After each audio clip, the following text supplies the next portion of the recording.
I'll get into all of that and more.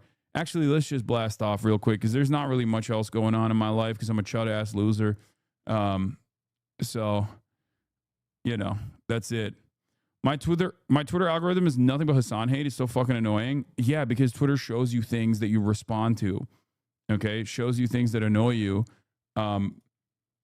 Ironically enough, for me, it's mostly Hassan love. I'm seeing mostly Hassan praise. Okay. So I don't know what that means. Does that mean I hate my own damn self? I hate my own chud ass loser life, my big chungus life? Maybe. Yeah, mine is all just people defending me. Let's be real. Anyway, SCOTUS reject conversion therapy ban in Colorado. We'll be talking about that. Epstein Fury Day 31. Are we invading Friday? Trump mad at Europe. Dems mad at me. Cuba gets Russian oil. Felix on later. Get in now. www.twitch.tv/Hasanabi. Yeah, we got it all. We got it all, fam. But yeah. Hey, Son, I just had a question I wanted to answer. Opinion guy like Valery Legasov, who the Soviets viewed as a traitor for putting out his tapes. I only ask because I've heard you at least have positive thoughts on Stalin. I haven't found anything in your feelings on Gorbachev and wanted to know your opinion on shortcomings of USSR during Chernobyl. Yeah, okay. Well, not going to do that right now. Anyway, Kirsty Noem's husband is another story that we're obviously going to get to because he's got some bazongas. He's got some fucking awoogas, bro. He is running around with them awoogas, buddy. Oh my God, them Pelosi's. Okay. We'll talk about that. We'll talk about Pete Kegsbreath, alcoholic rapist, Pete Hegseth, and what he's been trying to do with insider trading. Trying to do it in the most like alcoholic rapist way possible is really funny. New conspiracy just dropped. Clandestines, clandestinistas vindicated. The bullet that killed Charlie Kirk doesn't fit the gun. That's what people are saying. So yeah, we got a lot to talk about, man. We got a lot to talk about. And yes, Alex Michelson has posted the coverage. Kaya hitting the timelines again. What is this? The demolition of a career, 54 minutes long. Kaya's corner.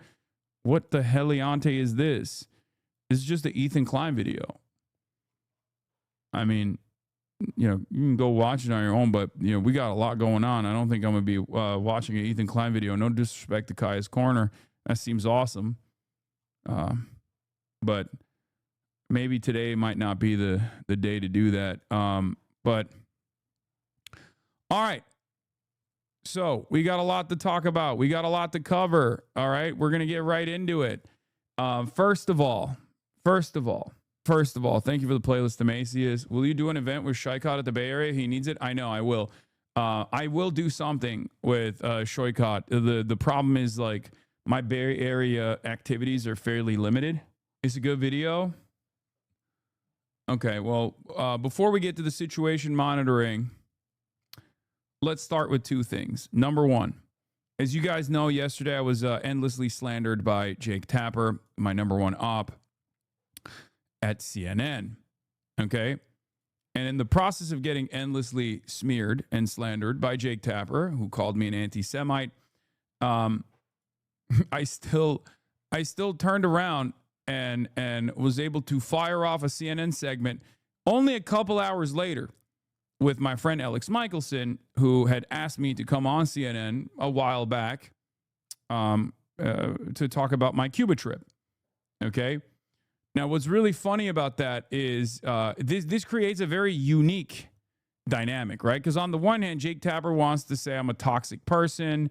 He wants to get people to not platform me, not broadcast my views in particular, because like obviously his goal there is to say I shouldn't be someone people associate with because I'm a bad guy, I'm an anti-Semite, right? Now obviously that's a cynical smear and most people don't believe it, but it is also a testament to how little people believe it even internally at CNN in some ways, because I like imagine being the boomer who is watching the Jake Tapper segment in the middle of the day, only to then turn around and watch me a couple hours later to be like, wait a minute, wasn't this guy the dangerous radical anti-Semite? Now he's over here talking about how he went to Cuba to deliver humanitarian aid. Third way be like, shame on CNN for allowing Hassan Piker on the broadcast. Yeah, it is pretty funny. It is a pretty funny duality here. American TV news anchors wrathful campaign of elder abuse continues. Our vulnerable seniors deserve information dignity. But yeah, it is funny because, like, on the one hand, yeah, Hassan the Hun is back from a humanitarian mission to Cuba amidst an oil blockade and power outages. Go show some love to Alex, by the way. You know, he's sticking his neck out. So I noticed that CNBC, CNN, MS Now love having Greenblatt on. Will they have someone from CARE to talk about Slotkin? No, of course not. Of course not. But yeah, CNN in LA now. CNN has a LA station too, obviously, and they're broadcasting out of the LA office right now. Like, Jake Tapper's literally in my backyard. Like, he was in that building that I was in earlier in the day. Okay. Currently babysitting a 4-year-old. When do I start teaching him communism? Just say sharing is caring. That's all you need to do. Like, instill that value in the baby. You glaze terrorists like Hamas. No wonder CNN won't broadcast you. Buddy, look on the screen, okay? I know you got so horny and so angry to say that, but like, look at the screen in front of you. Like, this is literally the segment that I'm covering currently is the segment that I did on CNN, which, you know, there was some funny thoughts on this, obviously. Adam Johnson first says, I simply cannot handle another bogus anti-Semitism scandal. All smoke and no fire, from Corbyn to campus protesters to Mamdani. They all follow the same sleazy script pushed out by Israel lobbyist hatchet men like Greenblatt, who, it's worth noting, regularly texts with Tapper. Last July, I broke down the script with respect to Mamdani. The one targeting Piker is similar. Here's the basic playbook for anyone interested. TLDR, it's manufacturing smoke, fanning the smoke, and then hoping no one notices the total lack of actual fire. And let us not forget that the totally fake anti-Semitism scandal Jake Tapper and Dana Bash ginned up targeting Rashida Tlaib in September 2024 that was premised on a complete lie that Bash and Tapper vaguely walked back without apology or any accountability. Note, too, that in the first 2 years of genocide from October 2023 until the October 2025 ceasefire, Tapper did not feature a single Palestinian guest on his Sunday morning show, CNN State of the Union. He also ignored Gaza entirely during the height of the famine from March to July 2025. Okay, but what has Hassan said about 9/11? Nothing worse than what Bill Maher has said about 9/11. Next question. Anyway, so Israel sending Gottheimer after you now? Yeah, I mean, I hate Josh Gottheimer. You guys know this. And the other one will be Moskowitz, which is great. Come on, send Moskowitz after me too, because I'm working to unseat Moskowitz anyway. Gottheimer, I think, is in a more protected situation, of course. But where's Richie Torres? The streets are asking, where is Richie Torres? Richie Torres used to be the AIPAC attack dog that they would send after me. Yeah, the primary, using another bigot to defend a bigot does not help you move past what Piker has said. By the way, I'm bigoted towards what? Like the Twin Towers? The fuck does that even mean? I'm bigoted. Like, it's so funny. It's so funny to just be like, oh, dude, you're a bigot. Like, you said America deserved 9/11. You're bigoted towards America, American imperialism. Like, what the fuck is the bigotry here? The primary person calling for Piker to be canceled went on Bill Maher literally the same day. This is the world's fakest outrage by the world's biggest hypocrites. Exactly. And yet you cannot say what Hassan said. You're using whataboutisms. Anyway, so there's that angle. We're not going to harp on it too much. I mean, it's just like I cannot stress how little motion this has. It's pretty funny. Even MAGA moms are defending you. Mary Lou's defending me. Hell yeah. We're building a coalition here. Bob, on the other hand, probably is like, we should send him to Guantanamo Bay. I heard his ass went down to Cuba. We should send his ass to Guantanamo Bay. Hell yeah. Going on the Nazi website to cry about anti-Semitism is something else. Yeah. Anyway. But where was I? So the Jake Tapper stuff is funny, but what's even funnier, once again, is Gremlo says, Imagine being a CNN watcher and seeing Jake Tapper go on an 8-minute pearl clutching segment with two insane Zionists crying about Hassan the Hun, and then an hour later you see this piece on the same guy doing an aid mission. Really undercuts the whole he's a terrorist line of argument. Exactly. Exactly. It's like so insincere. It's such an obvious lie, and like people are not willing to commit to it, right? People are not willing to commit to it, which, you know, I'll start off with this, obviously. I'll start off with the segment here. Props to Mehdi Hassan says, props to CNN's Alex Michelson for having Hassan the Hun on and letting him speak in his own voice, his own words, rather than ventriloquized or quoted out of context by pro-Israel politicians and pundits. Let's take a look. Here he is for the first time. Thanks for being here. Thank you for having me. Paint us a picture of what it's like on the ground. What'd you see? When I first landed in Cuba, I was taken aback by how beautiful everything was. You know, you got the 1950s cars, and it's a tropical island destination. But very quickly thereafter, as soon as we got into Havana, the main city area where people congregate, I couldn't believe the sights that I was seeing. It was very sad. You had homes that looked like they were bombed out. Our tour guide at the time said that this was somewhat of a product of hurricane season and how difficult it is to like repair these buildings. And I already had known about the rolling blackouts, and I experienced them later in the day. And it was definitely unlike anything I've ever experienced before. Everything's pitch black. There aren't any traffic lights on. Like it's crazy, right? But I was taken aback. I was very sad by all the poverty that I saw, and then I was very angry.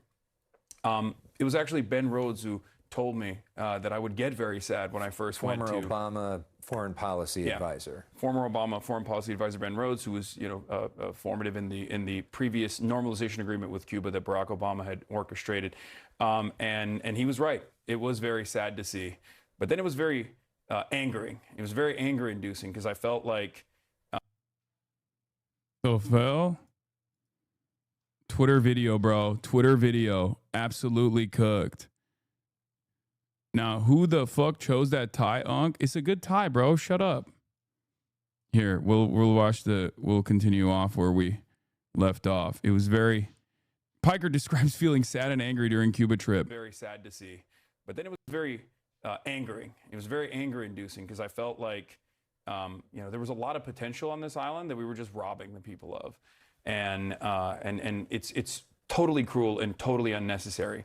And it was part of the reason why I went to Cuba. Because I've heard a lot about, Cuban organizing, the Cuban government. I'd read a lot about it. Sure. I knew about the island's history of developing sovereignty, but I'd also heard about this blockade, right? And I wanted to figure out exactly how this blockade was harming people directly, and in many ways that are indirect. Because the blockade itself is designed to be invisible. It's a system of sanctions. It's this like bureaucratic nightmare that basically renders it impossible for the island to do regular commerce, just like any other country. Banks can't take out loans from any other banks.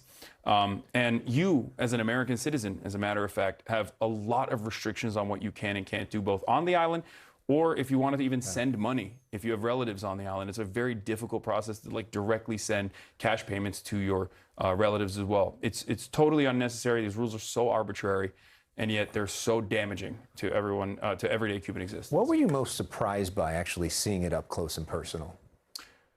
I was surprised by the resilience. I was surprised by the fact that people, in spite of all these struggles, were still surviving, right? They had a relatively chill attitude about everything, which was somewhat shocking to me because I feel like I'm a much more high-intensity person. But I was also really impressed with the accomplishments that they've made in places like biomedical in the biomedical field. What do you think is at this point the biggest need? Because that might be your weakest fit in recent memory, man. Do you cover things from any angle other than how tangentially relate to coverage of about you in the media? What? Are you not hearing the words that are coming out of my mouth? This has nothing to do with me appearing on CNN. It's like no different than me talking about the experiences I had on the island. This is, what the hell? We hear like the New York Times reporting about the fact that the power goes off in the hospitals, and like babies are having to, be hand pumped to keep them alive in certain situations. I mean, what do you think is the greatest need? It's oil on the ground? 100%. And it's actually totally legal for Cuba to trade with other countries. It's just that America makes it impossible. So what is a necessity is for the grid to come back alive. And for that to happen, they need to get oil. I believe there's a Russian tanker that just docked in Havana as of this morning, if I'm not mistaken, with 730,000 barrels of oil, which will provide much needed respite and will allow the Cuban energy grid to survive. They'll still ration it heavily, but this way medicine can be transported on the island. I want to give you a chance to respond to two criticisms of this trip that have gotten widely reported. The New York Times sort of called you out for the fact that you all stayed in a nice hotel that was very luxurious compared to a lot of what the people on the island are dealing with every day. What's your response to the allegations of hypocrisy there? Yeah, I thought it was very interesting as well. So we went on a humanitarian aid mission with foreign dignitaries, delegates, advocates, activists, journalists, and the like. It was around 200, 300, 400 people. I'm not exactly sure on the number, but the American government has placed, and this was fascinating to me, we had to get an OFAC clearance from the Treasury Department just to go, right? And the American government has actually created these incredible restrictions that only allow American citizens to stay in four hotels on the island. There are thousands of hotels on the island, but we can only stay in 4. And if I don't stay in a hotel, and these are 5-star hotels, according to the American government, if I don't stay in one of those hotels, I could go to prison for 10 years and have to pay a $250,000 fine. Wow. I'm an American citizen. Yeah. It's so totally ridiculous. I've never seen anything like it. And real quickly, there are a lot of people that are watching this, especially places like South Florida, that feel like the regime is repressive, that it's been a terrible regime, that it's killed people, and that what you're doing is propping them up. What do you say to that? I just don't want babies to die. I don't want people to suffer. I think that the difference in opinion as far as like how Cuba governs itself is up to the Cuban population. I just want, as an American citizen, to stop putting our hand on the scale in this incredibly violent way, because the results are unbelievably violent. Collective punishment is a war crime after all, and there is no other way to look at what we've done, especially as Trump has basically said the quiet part out loud and restricted all oil from going into the island. It's impossible to ignore. Yes, it is. And according to what he's saying, it sounds like this story is not going away anytime soon. Hassan Piker, thank you for sharing your views. Great to see you. Thank you for having me. Yeah. I mean, what kind of counter can you have for that, right? Like, people will turn around and be like, bro, you're doing propaganda. You're doing regime propaganda. It's like, no, I'm just telling you exactly what's going on the island. I'm telling you who is primarily responsible for it. And if you don't appreciate that, it's because you are unwilling to recognize the damage that this government is causing to Cuba, because you have some kind of ideological blind spot. Like, are there issues with mismanagement of the economy? Absolutely. Okay. But it is not up to us to just directly cause death and destruction on this island for no reason, other than the fact that we want the people to be so angry that they rise up violently against the government until we stop their starvation. Like, why do we get to decide that? Every country has issues, okay? Every country has issues, but it's up to the people to deal with those issues in a way that does not take away their dignity, does not take away their sovereignty. It's unbelievable. Very effective job expressing your opinions. Good job indeed, sir. Yeah. You're reaching the Barbers and the Debras with this one. They love soft-spoken discussions like this on TV. Anyway, it's so totally crazy that there's a propaganda opportunity for people because of how unnecessarily cruel and how silly some of these restrictions are, that when you describe to them who's forcing you to stay at a hotel like this, people don't believe you. They're like, nah, that's crazy. It's like, well, what do you want me to say? What do you want me to do? It's just the truth, right? I know it sounds unbelievably stupid, right? I know it sounds unbelievably stupid, but that's just the case. Now, the real question is, now that you know what the truth is, how does that make you feel? What will you do next? Will you fight back against this? Will you try to alleviate some of the stress that the Cuban energy grid is experiencing? Will you try to save Cuban lives? Or will you just sit around and continue defending the blockade? Anyway, you can't get to control of government when you can't even vote in their elections. It's ridiculous that the U.S. thinks they rule the world. Yeah. Hassan X Asman's real viewer here. I hate those who bend the knee to evil people. I'm curious to hear your opinion. I have a question. What makes you think that the left doesn't secretly support Israel just the same? The left? I mean, do you think I secretly support Israel? I mean, if I was secretly supporting Israel, do you think they'd be fucking coming after me this hard? I don't know if you've been paying attention, but anyway, there's also one other update on the Cuba stuff, obviously. Ostenox cooked so freaking hard. The first round of our Cuba mini doc was not this good. And the reason why it's taken a long time for us to release the mini doc is because we patched it together, but it wasn't like good enough. And I wanted to go back and, you know, give editing notes and like, and put together something that's like very cool for you guys to appreciate, that you can share with other people, like a standalone property, a standalone mini doc. And Ostenox's editing is so spectacular. And here is the intro is so good that I was like, bro, I have to show you, like, I have to leak this, you know? Right now, as we speak, there are 11 million people living 90 miles off the coastline of Florida. When will this release? Hopefully this week. Like, my goal was to get it released by today, actually, but it's obviously not going to happen. Yeah. Tyler Hassan Vera. It's Tyler Hassan Vera time. Is Unk a YouTuber now? Yeah, Unk is a YouTuber. But it's very good. Johnny Harris pissing and shitting after this one. Yeah, I'm coming for him, dude. John Old Harrison, I'm coming for you. I'm coming for you, dude. Jonald McDonald Harrison, I'm coming for that ass. Okay. Would you honestly call Cuba a socialist society with its current sanctioned state? I mean, it is. It is a country run by a communist party. There's definitely I would go so far as to say like an orthodox understanding of economic organization on the island, and then there's been some reforms.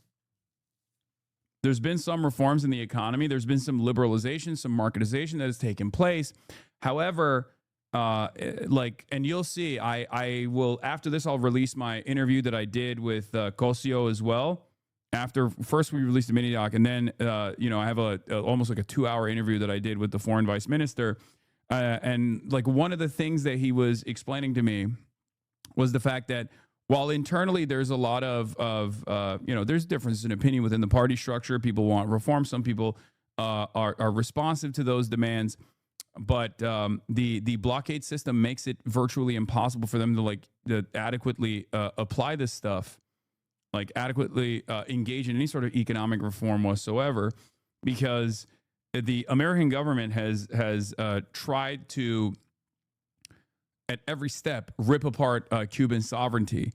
Like even the hotel system, right? Like America currently allows oil to enter the island in 2 different places. One is Guantanamo Bay, so that they can keep operating their torture facility. There's a McDonald's on there. You know, that's like literally a part of Cuba, right? But it's America's own torture facility on there, and they have all the fucking energy. They have the nicest cars, the newest vehicles, everything. Life goes on as though nothing is going on at all. And that's like not that far away from Havana, right? It's unbelievable. But then also, the other place where America allows oil to enter the country is for private facilities. So hotels, like the ones that we stayed in, have sufficient gas so they can continue operating. So they're on the one hand starving the hospitals, starving the transportation, and therefore ruining the distribution of medicine to the island. But on the other hand, the hotel lights stay on.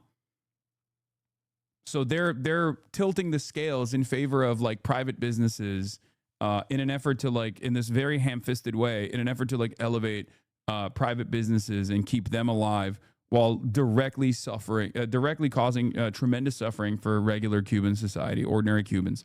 It's really messed up. It's just so cruel. I don't know. I don't know how to explain it other than there's like unbelievable cruelty. It's like maximum cruelty. Yeah. I think if you did a sit down edited structured vids like this once a month, it would do super well and allow you to expand your reach since they would be easily shareable. Sure. Yeah. I think so too. Yeah. So, get excited for that. Mary Lou is not having any Hassan slander. We'll talk about that. And then we'll get into situation monitoring ASAP. Okay. Those are the last two things I'm going to look at in spite of all of the attacks. We got some defenders even on the MAGA side. Always do, Mom. Do you have ditties? I have one funny one and two serious ones. Okay. I'm just making sure that Mr. Piker didn't get any broken bones. I saw that he traveled to Cuba with his communist group, his pink friends, the pink code friends, and people coming back from Cuba. A lot of people traveling there, they're getting break bone fever. And that's for real. It's like what is a break bone fever? What? Mosquitoes that bite you, and then you get this very bad disease. I'm just making sure that our friend Mr. Piker is okay. My husband loves his hat that you gave him, and I've been hooking up every day to stream to see if maybe you forgot my address. Dengue fever? Wait, really? I mean, I didn't get bit once by mosquitoes. I don't know why. Cuban mosquitoes did not fuck with me. Like, straight up. Cuban mosquitoes did not fuck with me at all. I don't know what it is. I mean, but it's pretty crazy. Like I didn't even have to use the mosquito spray at all. And where you might be able to send me something. But I'm waiting on my gift. I can wait. And then I hope you're okay. And if you need us to slap down that disgusting Democrat, Brad Schneider, that's been on you recently, we can slap him down for you if you need it. Sending all the love, Bob and Mary Lou. What? Slap him down. Yeah, he's been calling our friend Mr. Piker some bad names like anti-Semitic and all kinds of stuff. And he's a Democrat, and it's kind of bizarre. So Mr. Piker's been getting in a little trouble. And if he needs Bob and I to come help, we are here. And this is your invite to come back. You come back on our show because goddamn, somehow Hassan Piker has become the golden child of our family. It's the most bizarre turn of events that has happened in the course of this entire podcast. No, I know. Chad is turning me into a podcaster. That's funny. Then what is this? Hassan Piker that we have to be very careful about because we have already seen this show, and if you are not as old as me, you might not realize it. I'm almost 40. I worked in politics for a while. You're almost I studied 40. it, How is that possible? and You I've look like been you're 20. involved in the Democratic Party since I would say 2004, so a really long time. And we've had multiple instances where this has happened, and I've fallen victim to this personally, where for example, between Hillary and Bernie, I was led to believe from the Democratic establishment, these millionaires who are supporting AIPAC and all of this stuff. They're not actually supporting the centrist Democrats, like the establishment, the Chuck Schumers, the Nancy Pelosi's. And they made everyone believe that a Bernie Sanders, a progressive person, could not actually be elected to be president. It had to be somebody centrist to get the moderates. I believe that, honestly, maybe at the time it needed to happen that way, but we got Hillary, and I'm a Hillary supporter, over Bernie. Everyone I know preferred Bernie's policies, but so many of my friends were in my camp of I'm pro-Hillary. Bro, I'm telling you right now, this is a very commonplace experience. Stop saying you, dumbasses. Shut up. This is an incredibly commonplace experience amongst a lot of educated, relatively well-off white women that went from, as lifelong Democrats, went from being pro-Hillary Clinton in 2016 and thinking oh my God, Bernie is this reactionary force, or Bernie is this misogynistic force, and his fans are bad, and he's wrong for the country, wrong direction in the country, to basically recognizing that Bernie Sanders was right, and the politics that he represents was totally what was necessary to not only defeat Donald Trump, but also to bring about much needed changes in this country. There are a lot of parents of people in this community that feel that way. Jennifer Welch is a great example of this as well. Like, I think you guys are just like casting aside certain productive forces in this country, certain like social changes that are taking place because you just like get stuck on the aesthetics. Okay. Hillary, mostly just because we thought she had more electability. And now we have Hassan Piker coming out and like calling this out, and we're seeing this war of like the Democratic establishment towards him, and that can't happen. We cannot let that happen. Because at the end of the day, these centrist candidates don't do what we need. We need somebody actually progressive, like a Bernie, like a Mamdani, to actually move the needle. And we have to stop letting the Democratic establishment, the Chuck Schumers and Nancy Pelosi's, these old billionaires and millionaires dictate it. Like, we have to get away from that as Democrats, and we can't let this like break us up before the midterm, and especially not as we're starting to gear up for 2028. Here's the thing about Yeah, it's just like, it's so obvious that there are a lot of forces in the party that Hassan Piker, straight up, there are a lot of forces in the party that don't want to make the necessary changes. Like, they're very resistant to the necessary changes that need to be made, right? About social progress, economic progress, and perhaps most significantly, because it's a 90-10 issue, especially for the base, Israel, like our relationship with Israel. And people say a lot. And it's crazy that that the Democrats are spending a good deal of time.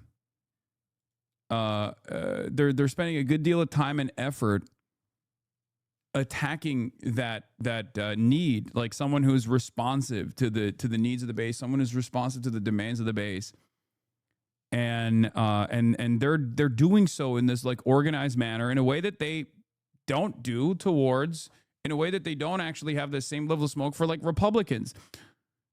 It's this weird mealy-mouthed like response that they have for MAGA voters and Republican voters, where they're like, we got to expand the tent to those guys. And we all know those guys are a cult. There are a lot of voters out there who you can win over, a lot of independents who you can win over through a comprehensive agenda that people can associate with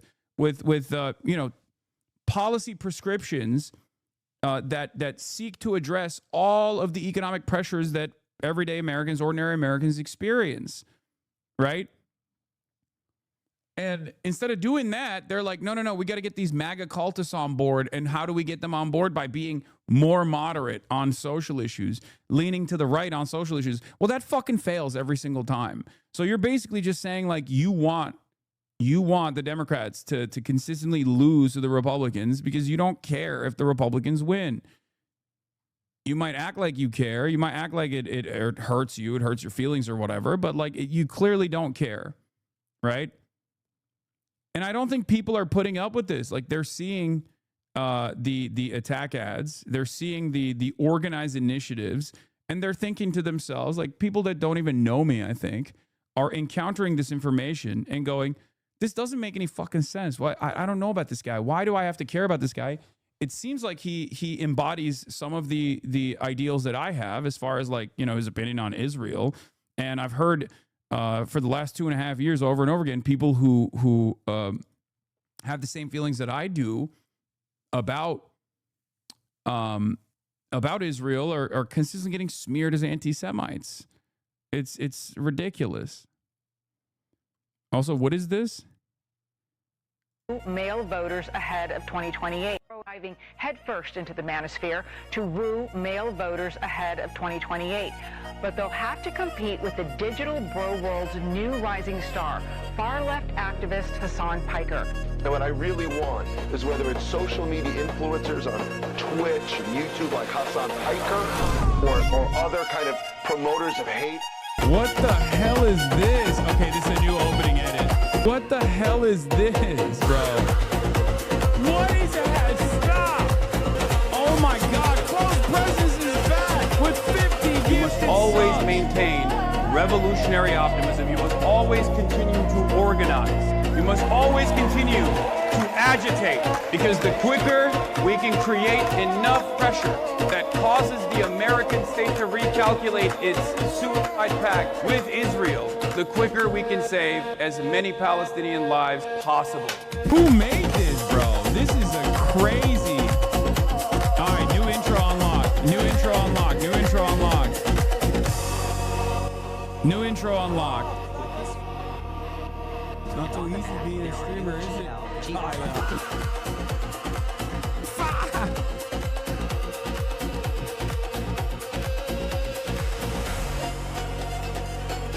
Need this video? Please post source. It's on my Reddit, but the booty shaking is so funny. None of us are free unless all of us are free. You need to do okay, buddy, more. This is fire. This is actually fire. Holy shit. For the love of God, Hassan, please use it to open the stream. Why is this 50% politics, 50% twerk? Yeah. I mean, that's like a healthy balance. Okay, that's a healthy balance of exactly what goes on here. Anyway, we got to put this on. We have to upload this instantly onto YouTube so I can use this as an intro for sure. All right, but on that note, all right, this is the last video I'm gonna show you, and then we're gonna get to Situation Monitor. We're gonna get to Iran. A lot of things about Hassan. Oh, he's mean. He's egotistical. Oh, he's not left enough. He's basically a liberal. He doesn't go out enough. He doesn't organize enough. Well, let me tell you, the Democratic Party, mainstream media, they think he does too much. Hassan Piker has reached a level of prominence where establishment Democrats, the mainstream media, are writing hit pieces on him. Charlie Twerk for your sins. Thank you for the 10 gifted subs. Jesus Christ, what a name. To sway other Democrats away from his opinion. As of 2025 and 2026, Hassan Piker has met with several Democratic Party candidates, left-wing candidates of course, who have went on to win their primary and then their general election, or lost their primary to an establishment Democrat by maybe like a 3% margin. And by the time those people run again and build their portfolio, they will likely win by the next term. Hassan, you completely skimmed over the attack on trans people today, like conversion torture, man. Yeah, famously, even though it's the first subject that's on my title, I'm not going to be talking about it. It's not like Hassan is going to have any sway on Dog, any... we're not even an hour in. Like, we're not even an hour in. Read the title. Read the title. I'm going to go through the topics piece by piece as I do every single day. Are you okay? It's the first subject on the title. Hello? Federal policy, but having the ears of up-and-coming politicians that might make or break, votes on certain bills in the future, that's big. And that's what the Democratic Party is afraid of. And these smear campaigns against Hassan are never going to work because the Democratic Party, even under Trump, is still extremely unpopular. They have no backbone. They have no beliefs. They've sold out to corporate interest. Yeah. All right. I know you read it. Read what? Since you've gone super brand new and switched up on your day ones, does that mean no more gaming ever again? Yes. All right, let's get started. Breaking. Trump issues new ultimatum to Europe. He's trying a new method. Okay, it's day 31 of Operation Epic Fortnite Fail, Operation Epstein's Fury, Operation Epic Fail, whatever you want to call it. And Donald Trump is going through the phases of tacoing and then turning around and saying, no, we're going to pummel them even harder. We're going to send troops there. We're going to, we've won the war. We haven't won yet, but we're going to win it any day now. Strait of Hormuz is open for business as long as someone is like brave enough to try it. Okay, maybe it's not open, but also fuck you. Now, the new meta for Trump is to pout like a little baby. First, if you recall in the beginning of the decapitation strike that they engaged in this war of choice, Donald Trump had said, I don't even want the UK to send any of their assets because fuck the UK, they're bitch made, all this stuff, right? We don't even need them. That was his attitude, right? Well, it's been 31 days. No visible accomplishments have taken place. America's not winning the war, even though Americans think that America is winning the war because we're some of the most propagandized people on the planet. So you know, Donald Trump has decided he's going to try a new technique, which is I'm just going to withdraw. I'm going to retreat and the Strait of Hormuz will be closed and you'll see what it's like when I'm gone. Like he's doing the world is ending. Anybody want to tell me they fuck with me right before the world ends? Like he's doing that type of shit where he's like, oh, I bet you'll be sad when I'm dead. And I don't think he wants to see the actual results of that, right? Like no one want me. Who want me? Who want me? Anyway. Trey Yinks, he is live in Israel with the very latest. Trey, good morning. Yeah, hey guys, good morning. Just last hour, President Trump issuing a new ultimatum to European countries about the Strait of Hormuz. President Trump taking to Truth Social to say, quote, all of those countries that can't get jet fuel because of the Strait of Hormuz, like the United Kingdom, which refused to get involved in the decapitation of Iran, I have a suggestion for you. Number one, buy from the U.S. We have plenty. And number two, build up some delayed courage. Go to the Strait and just take it. You'll have to start learning how to fight for yourself. The USA won't be there to help you anymore, just like you weren't there for us. The president goes on to say Iran has been essentially decimated. The hard part is done. Go get your own oil. Now, overnight, the United States hit an Iranian ammunition depot, reportedly with 2,000-pound bunker buster bombs. That, according to the Wall Street Journal. The president released some video on Truth Social overnight showing the massive amount of destruction outside the city of Isfahan. While the U.S. and Israel are ramping up pressure on the Islamic Republic, President Trump is still offering Iran a chance at a diplomatic solution. Iran has continued its ballistic missile attacks against Israel with 2 waves targeting central Israel last night and another 2 cluster munitions strikes this morning against Tel Aviv. With a focus on Iran, Israel has expanded ground operations against Hezbollah in southern Lebanon. The military says dozens of militants were killed there in recent days. And today, Israel's defense minister, Israel Katz, announced that Israel is building a buffer zone in southern Lebanon up to the Litani River. The IDF announced that 4 additional Israeli soldiers were killed yesterday, bringing the total since the Lebanon operation began to 10 killed. On Monday, a funeral was held for one of those soldiers, just 19 years old. Now the region waiting to see what will be said at this briefing at the Pentagon, as once again, President Trump is offering the Iranian regime diplomacy. If they do not take his offer, officials say this war will escalate. Guys? So, Trey, we saw the attack on the Gulf states and on Israel. But can you compare the number of attacks now as opposed to 1 week ago, 2 weeks ago, 3 weeks ago? Yeah, the Lebanese incursion, to say the least, is not going well. There was a guy from Connecticut, as a matter of fact, who chose to fly out to Israel, the apartheid state, conducting a genocide, and do the genocide himself. He was like, I'm going to take matters in my own hands. And as a part of that, they sent his ass to Lebanon, and he died.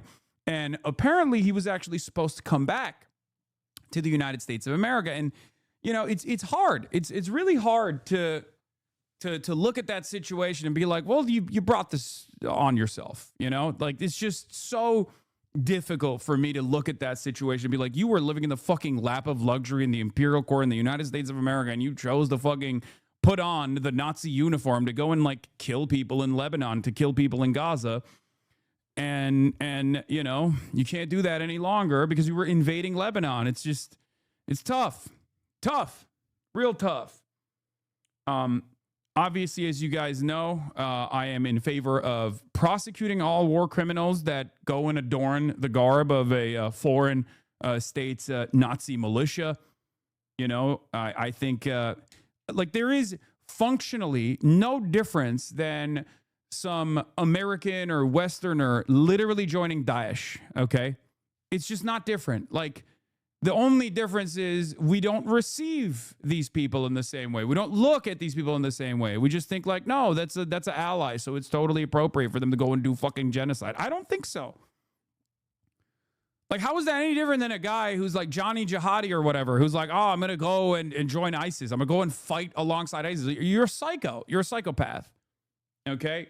The U.S. and Israeli campaign against the Iranian regime has been very successful in going not just after the launching positions of these missiles and drones, as we've seen in new video from U.S. Central Command, but also, importantly, going after the production sites. What President... Yeah, like Brace Belden. Dude. corresponding to an international call to arms to fight against ISIS alongside socialist forces in Rojava is very different than going to do the genocide. Okay? There's a difference between people who are like, yeah, I'm going to go and I'm going to fight against ISIS versus people who are like, I'm going to be ISIS. Okay?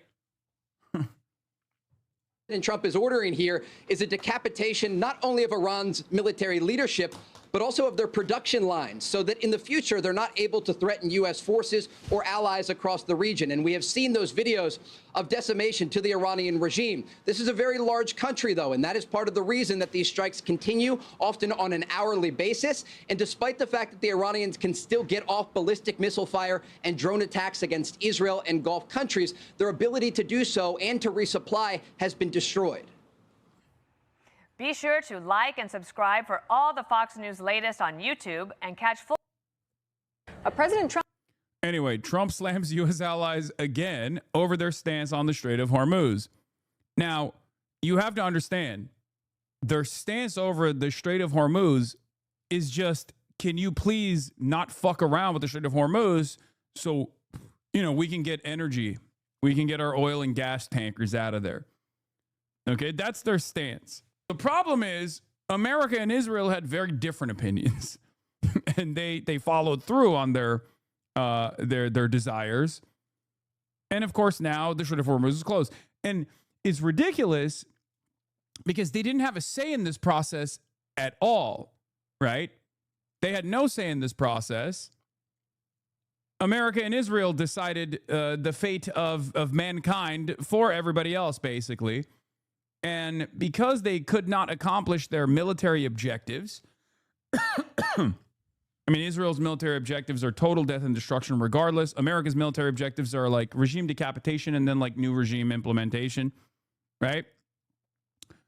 And neither of those goals are being accomplished as it stands currently. It's now they're just like flinging wildly, or at least Trump is like yelling at people who had nothing to do with this, right? People and countries that had nothing to do with this at all and would have absolutely chosen to not have this complete collapse of the energy markets around the globe. Trump is slamming U.S. allies for failing to help secure the Strait of Hormuz. He posted this message on social media, writing, quote, "You'll have to start learning how to fight for yourself. The USA won't be there to help you anymore, just like you weren't there for us." Yeah, you'll miss me when I'm gone. Like, that's what he's saying. It's like, dog, I don't think you should remind people. Maybe it's just me, but I don't think you should remind people what it would feel like or what it would look like if you were no longer here. Okay? It's one of those things where it's like, I feel like that's unproductive, right? It's not dissimilar to Israel reminding people like Hamas is just like ISIS or Hamas is the real Nazis. It's like, if I were in your shoes, well, first of all, I'm not going to say what I would do if I were in your shoes, but in a hypothetical scenario, if I was trying to do propaganda for the genocidal apartheid state, I probably wouldn't remind people of another genocidal apartheid state that existed throughout history that did its own Holocaust. I just wouldn't remind people of that comparison because out of the two groups between the Palestinian resistance and Israel, I think when you invite that comparison, people are inevitably going to go, wait a minute. But you kind of remind me of what the Nazis are doing. And it's not dissimilar to that when Trump reminds people what it would be like if he was not around. I think that's people popping champagne moment, right? Third way, left wing anti-Semitism, often savvy in the brash neo-Nazi rhetoric on the right. Okay, man, like who gives a fuck? There's no motion. Defense Secretary Pete Hegseth doubled down on the sentiment in a press briefing this morning. Yeah, this was awesome. Israelis themselves r/ask Israel, and we'll talk about that in a second. Of course, I wouldn't be so anti-Semitic to demand that Israel also send their own ground forces into Iran. Obviously, I would never in a million years come up with an anti-Semitic opinion such as that one. That would require the Israeli occupying forces to fight against not babies, but instead against adult men. And obviously demanding that is probably the peak anti-Semitism. I mean, straight up, it's not going to happen. There are countries around the world who ought to be prepared to step up on this critical waterway as well. It's not just the United States Navy. Last time I checked, there was supposed to be a big bad Royal Navy that could be prepared to do things like that as well. CBS News senior White House correspondent Weijia Jiang joins us now. So Weijia, you actually spoke to the president this morning about the war in Iran. What did he have to share? That's right, Kelly. I called him because I was looking for some clarification about that Truth Social post. It's so funny. Like, dude, there's one country that you should be like actually getting mad at. The country that goaded you into doing this spectacular flub, this spectacular failure. That country is not like Spain or Italy. It's fucking Israel. Like all of this stuff that he's mad about. He's like, oh, these guys aren't doing anything. These guys aren't doing anything. Okay, send the Israeli Navy. You know? Why is Israel not escorting tankers out of the Strait of Hormuz with their Navy? Why is Israel not sending their ground troops? You know? Where's this energy for the one country that goaded you into doing this? Very strange stuff. Also, ironic considering, you know, only 2 weeks ago, Donald Trump's like, we don't need anybody. United States have informed by most of our NATO allies that they don't want to get involved with our military operation against the terrorist regime of Iran in the Middle East. This, despite the fact that almost every country strongly agreed with what we are doing. Okay.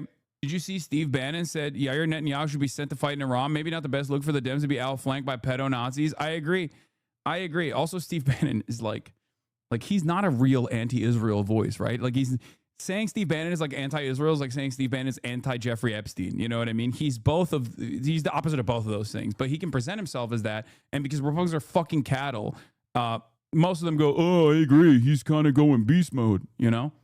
Anyway, getting back to this, he basically said, you know, we spend billions of dollars on NATO and we're doing everything. We've destroyed the Iranian Navy. They're gone. They're done. They've perished.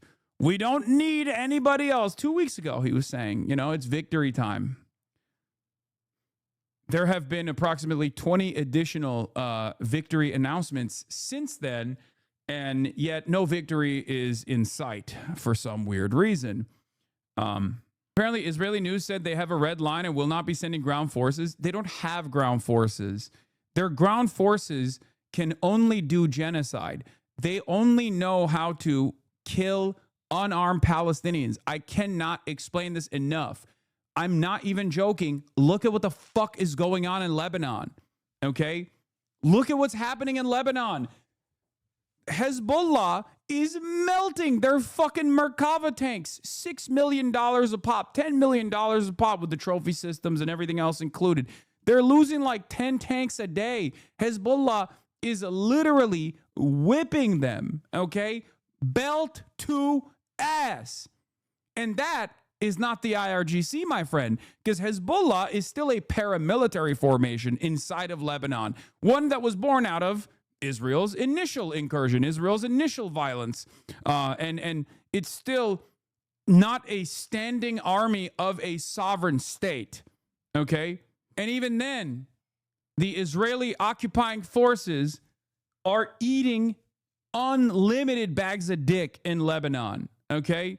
Here's some updates from Hezbollah has been attacking for over an hour straight now. Ynet heavy barrage from Lebanon, alarms in Haifa, and reports of casualties. Israeli Occupational Forces spokesperson says there was no advance warning about Hezbollah's extensive shooting tonight. Iraq Shida Al Jazeera, we have not made any decision about the negotiations and we have reservations about them. Our conditions for ending the war are clear. We will not accept a ceasefire, but we strive for a complete end to the war, not just in Iran, but the entire region.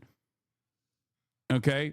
Advance warning during war is so funny. They're like, hold on, wait a minute.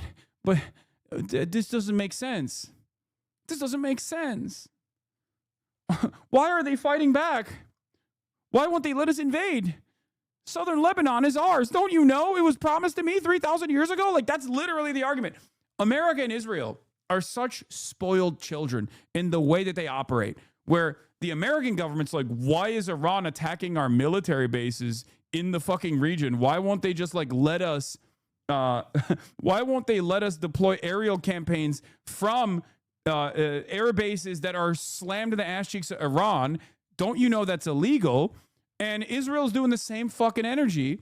Israel's basically behaving in the same exact way with Hezbollah in Lebanon, where they're like, I don't understand. Why are we not allowed to like blow up bridges, assassinate doctors, journalists, without any sort of pushback whatsoever, right? Why is that allowed? I don't understand. Why can't you just like let us take over your land and blow up every house in every village?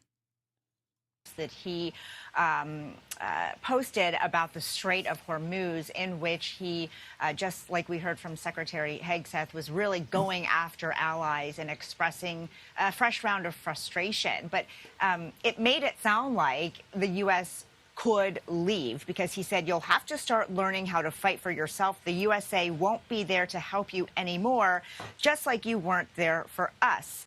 Oh, God. Say this about Israel, bro. Say this about Israel, please. Why are you saying this about like European partners that had nothing to do with this and are smart enough to not get involved and are just trying to sit this out, hoping that America will be more reasonable, you know? Just the entitlement that we demonstrate on a daily basis is unfucking believable, dude. It's so funny. It's so stupid. It's so funny. It's so ridiculous.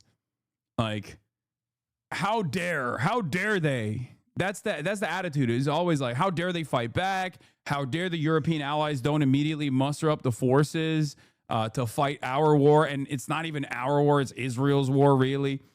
It's so unbelievably entitled. It's so arrogant.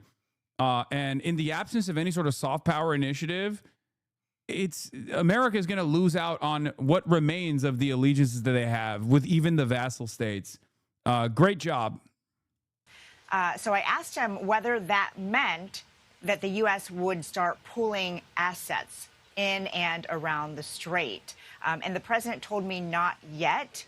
He said that the U.S. would be there, but again said that, it's not the U.S. that really needs this oil that is going through there, but allies and other countries, which, of course, for weeks now he has been calling on. Yeah, that's great. That's a great reminder, by the way, to everyone else around the world, especially in like the Chinese area of influence, that you do not give a fuck about them at all. Like, you will literally make decisions in other parts of the planet that will genuinely bring financial calamities upon them, right? A totally man-made energy crisis that is completely unnecessary, and you brought it about, and now you're saying, it doesn't even hurt us. Who is this for? Like, who is this for? If you are in a developing country that has an American military base, okay? If you're in a developing country that's in like the Chinese sphere of influence and you have an American military base, you have to really reconsider that, right? Like, you have to be like, okay, that's insane. You're causing tremendous suffering here because you decided to go to war with Iran, and now the Strait of Hormuz is closed. Now I can't get energy on my energy grid, and you've also completely given up on defending the other countries that I'm looking at that have American military bases. They're basically just missile sponges. Why the fuck should I continue with this? Like, how does this benefit me, right? America is no longer the guarantor of stability, okay? It's not. As a matter of fact, American presence invokes instability. And on top of that, America doesn't even do anything to save face. They don't even try to make it seem like we are trying to stabilize the world. We're coming out in this like unbelievably arrogant way and openly telling anyone who will listen, anyone who accidentally even hears what we have to say, that we don't give a fuck about them. I think this is sheer imperial hubris, okay? Especially at a time when America is very clearly overextended, when the American empire is coming to a close, right? And American force projection capabilities have diminished in the eyes of the world, right? Everyone can see it, right? Everyone recognizes that American imperialism is a paper tiger, and yet they're still operating on, you know, the last couple of decades propaganda, where we are saying to the rest of the world, like, we don't give a fuck about you. We don't give a fuck about you. What are you going to do about it? We have a military base on your soil, and you're going to shut the fuck up, and you're going to like it. A lot of people are misunderstanding what you were saying about Taiwan here. Yeah, I know. I didn't even get into it, but it's very, very stupid, right? Absolutely brutal community note, says Frank Luntz. Breaking news, Taiwan's main opposition, the KMT, said on Monday that its chairwoman, Shangli Wang, has accepted an invitation from the Chinese President Xi Jinping and the Communist Party Central Committee to lead a party delegation to China. It's a big deal, right? It's a big deal in relations between Chinese Taipei, or Taiwan, if you want to call it that, and mainland China, led by the Communist Party of China. And as you guys already know, I've talked about this extensively. I've covered this extensively. The overwhelming attitude, the domineering attitude in Taiwan is status quo. Stick to the course, stay the course, status quo. 1 foot in China, 1 foot in mainland China, 1 foot in the Western world. It's been very beneficial for developing Taiwan for a very long time, right? And I recognize that. Although the American government, ironically enough, the State Department's attitude on Taiwan is that Taiwan is a part of China, right? Like they have a strategic ambiguity in the way that they deal with Taiwan, and they obviously beef up the defenses of Taiwan and foment discontent against China within Taiwan. And obviously, like, there's a historic tension there as well. But like, the State Department in its official communique says they recognize Taiwan as a part of China. That's besides the point. If you are looking at the Taiwanese population and their attitude, they want status quo. They want fucking status quo. I loved it accurately pointing out stated U.S. policy is CCP shilling. Yeah, exactly. CCP shilling, but in cutesy lowercase. The U.S. doesn't want peaceful reunification, but maybe they're too busy right now, is what I said. Seeing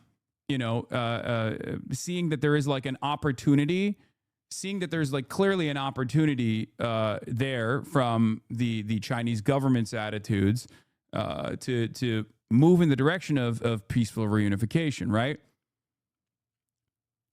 And what's frustrating is like everyone got super mad. They're like, "Oh, dude, you want to fucking militarily dominate? You want China to like fucking blow up Taiwan? All this shit, right?"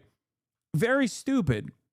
And I think part of the reason why people are yelling like this, reason why people are yelling like this and just like assuming the worst, both in my commentary on this and assuming the worst specifically in what China will do, is because they're coping. They're coping. They realize that America's losing its capabilities around the world and like dominating around the world. And they recognize that Donald Trump has brought about great instability to the rest of the planet. And therefore they're just like hoping that there's a big bad out there that they can like shift their focus to. Because Americans at the end of the day have somewhat of a sense of the damage that we've brought about the rest of the world, right? But they get super attached to like any other great power around the world that's doing things that we suspect they're doing in the same way that America does, right? That's what it is. China, on the other hand, has shown no interest in like militarily dominating Taiwan beyond doing like the saber rattling that they do with like in their own backyard when they do like military positioning and things like that. But outside of that, it's not. There have been plenty of opportunities, especially in the last 3 years, where China could have moved militarily to Taiwan. I don't think they're going to do that. I might be wrong. But judging by their past performance and judging by their commitments thus far, it doesn't seem to be the case. And I also am saying this with like someone, I would say, a better understanding of like what the Chinese government's attitude is towards Taiwan. They see what it looked like when Russia militarily invaded Ukraine. the Chinese government and the Chinese population and the mainland China's attitude towards Taiwan is a little bit different than Russia's attitude towards Ukraine, as far as like they see, you know, Taiwanese people as Han Chinese. They are, right? And they don't think that a military incursion is going to be successful at all. They don't want to fucking kill these people. They don't want to fight the Han Chinese population in Taiwan. They see it as like, you know, one country. There's also the additional difficulties of doing an amphibious invasion on an island like Taiwan, right? Not dissimilar to what we've seen with Iran and the difficulties that America will have in militarily invading Iran. So there is that too. I mean, it's mountains. It's covered by mountains, mountainous, and like an amphibious invasion of Taiwan is going to be a very difficult military operation to pull off. It's going to be very deadly. It's going to be very bloody. So I suspect that the Chinese attitude, especially judging by what they've said thus far and what they've done thus far as like shying away from any sort of military incursion since like invading Vietnam, really, and that was a spectacular failure. They have no ambitions to do such a thing, right? They have no ambitions to like militarily invade Taiwan and have this, spectacular fuck up, this incredibly violent quagmire that they went into when their goal, it seems, is to be the guarantors of stability and safety around the world. Like that's how they're presenting themselves right now, and Trump has actually given them a tremendous opportunity to show this to even the European vassal states that refuse to reckon with that reality, right? You're being too blind by ideology. This is a state. It will strike if opportunity will benefit them materially. Did you hear the side that I described to you? I didn't say this is I didn't say that this is because they're like good. I've been very critical of Chinese foreign policy, but part of the reason, part of my criticism of Chinese foreign policy is their like outright non-interventionist attitude. They refuse to aid and abet any sort of like anti-Western initiatives, even if it suits their purpose, right? Their stated objectives in the South China Sea, in and around the South China Sea, they don't even do that. So my point is, it's incredibly difficult and incredibly violent to try and do this militarily anyway, and they've shown no interest in doing so in the past. So I think they're trying to move in the direction of accelerating peaceful reunification. This is, of course, going to be very frustrating for a lot of Americans, but and maybe I'm totally wrong. Maybe China will prove me wrong. Maybe they'll literally militarily invade Taiwan. I don't know. I don't think so, is what I'm saying. Okay, I'm not going to make the mistake of being aggressive in my commentary in the same way that I was when I did not foresee Russia invading Ukraine militarily, because I said it would be a spectacular fuck up, which it was. It's very violent. So, but yeah, everybody got mad. Hassan, you correctly argued that the people of Crimea should decide a status, democratic self-governance. Why should Taiwan be different? The vast majority of people in Taiwan want status quo, de facto independence. I don't think it's de facto independence in the way that he claims it is. I think status quo is not de facto independence, as a matter of fact. Status quo is status quo, with the rest leaning towards legal independence. So, the Taiwanese population is polled on their attitudes all the time, right? And they want status quo. What that means is one foot in mainland China, because many Taiwanese people live and work in mainland China, right? And also being able to freely travel and do trade, unrestricted trade with the West as well, like 1 foot in China, in the Chinese market, 1 foot in the Western market, right? And it's ironic because, like, historically, KMT is the nationalist forces that escaped with a lot of the remaining Chinese gold to the island of Formosa, Taiwan, and they did a lot of ethnic cleansing there. But we're not going to get into all of that. But basically, for the longest time, the KMT, like the old KMT, ambitions were to restore the Republic of China, right? Mainland China is the People's Republic of China. ROC, the Republic of China, was the KMT's vision, which is even a larger territory than what the PRC currently occupies. It was a territory that like expanded beyond Mongolia, ironically enough. So that was their initial goal, and they were getting the recognition from the Western world until Richard Nixon changed it. Richard Nixon decided we're recognizing the People's Republic of China. It was a huge deal. Anyway, the point is KMT, although initially was the separationist forces that unfortunately were not able to be dealt with at the time by Mao Zedong because the Korean War started, all this stuff, right? Are now the forces in the country that are in line with reunification. The problem for KMT, however, of course, is that young people in Taiwan have identified themselves as Taiwanese, like as their cultural markers are about not being a part of China, right? Like there's a lot of resistance from many young people. However, given the American allegiance and the instability that it yields all around the world, I do see that there is an opportunity here for China to engage Taiwan with peaceful reunification. Okay. KMT doesn't support reunification law. No, KMT's attitude is ultimately towards reunification. It's literally to normalize relations with China. And no, KMT support reunification under the ROC, which is not possible. No, you're wrong. That's just objectively no longer true. Okay? Anyway. Yeah. The DPP is the American party, is the CIA-backed party, and it's an independence party. And many people will point to the DPP to say, oh, well, you don't understand. The DPP is like one, and that means that the population in Taiwan don't want reunification. They want independence, right? And that's the argument. Yet they never actually say the reversal of that, where they'll never turn around and be like, well, voting for the KMT then means they want reunification. Then it doesn't work that way, right?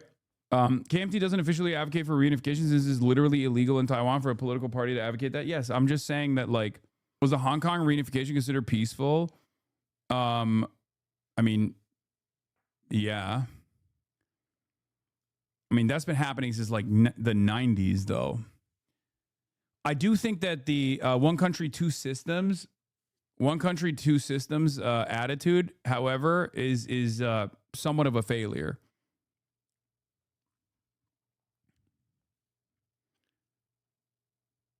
It's been, I think it hasn't seen the necessary success. And ironically enough, I believe that is part of the reason why they can't make a better argument for peaceful reunification with Taiwan, right? Because the reality of the matter is, if you could show prosperity in Hong Kong and like solving a lot of the problems born out of like the real estate market, for example, in Hong Kong, as like if you were to solve that problem and then show people like, no, look, Hong Kong is prosperous now, rather than a former British colony that is like left dormant for the last 20 years, as like the rest of mainland China has improved dramatically. You could use that as an argument to show Taiwan that peaceful reunification with very little friction is possible. Now, the reason why I say it's like all things considered somewhat of a peaceful transition is because, because objectively, these sorts of things are supposed to be much more violent affairs in general, right? All things considered, it has been an infinitely more peaceful transfer of power. And at times when China has come in and tweaked and greatly restructured like the governance process inside of Hong Kong, as they've done so, especially in the last decade, people have protested against it. There's the Free Hong Kong movement and stuff like that. But again, all those things are relatively tame in comparison to like how aggressively people normally fight. Anyway, my assessment, however, is that one country, two systems has not been as successful as it could have been. Right? If that makes sense. And I think that is part of the that is also part of the problem with like making an argument, because everyone can turn around and be like, we don't want Taiwan to turn into Hong Kong, and they can just like say whatever they want to say about the system in Hong Kong. Anyway, I responded. I said, I never said anything different. I recognize status quo is the overwhelmingly popular choice. Many people from Taiwan work in the mainland. I should know. I have relatives who do. And yet, people are professional misunderstanders of my position, and they just like decide to add on seasoning to what I'm actually saying, and make it seem like I'm saying something I'm not saying, right? So Americans are so fucking funny and annoying, acting like they give a fuck about people's sovereignty, meanwhile holding multiple colonies themselves, and when brought up, they want to give those colonies statehood or don't even know of their existence. Why the fuck are we so concerned about Taiwan and China? Don't mean the government, I get that part, but like people, especially libs and conservatives, it's a really successful way to consistently agitate against our foreign adversaries. I mean, that's how it is. It's the same as it's basically the same as like the blockade in Cuba, right? It's supposed to be this invisible protocol, this invisible system of sanctions that are invisible on purpose. It's invisible by design, so that you can just say it's actually communism that has failed these people. It's the redistributive system that the Cuban government has implemented that has failed these people. It's an ideological battle, right? And it's the same with all these other places. It makes us feel better about our position overall if we can highlight all of the shortcomings of Chinese governance and even human rights issues and human rights abuses that the Chinese government also engages in. It's a massive power, right? Like all states do stuff like this.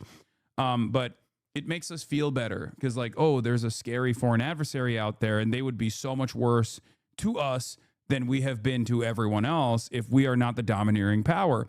It is the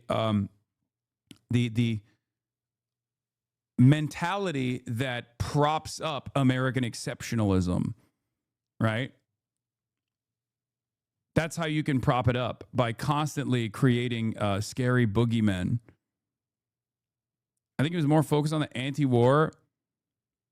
I think he was more focused on the anti-war leftist cheering on PRC invasion of Taiwan. Is saying I will never criticize Mao Zedong, one of the great leaders of the world, CCP shilling, or am I just being bad faith? Yeah, I mean, what's the argument? These guys always do this. Will they be like, oh, he said Hamas is a part of the Palestinian resistance? Okay, it is, objectively. Like, explain to me why it's not a part of the Palestinian resistance, you know?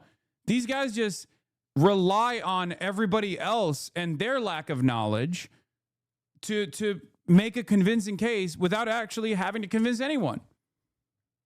It's so fucking stupid. It's so stupid.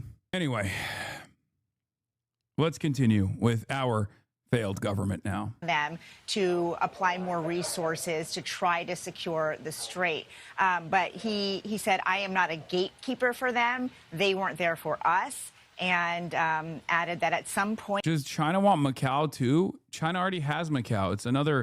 It's a part of the two systems. Like for the longest time, Hong Kong and Macau were independent, specifically because that transition was not in the cards.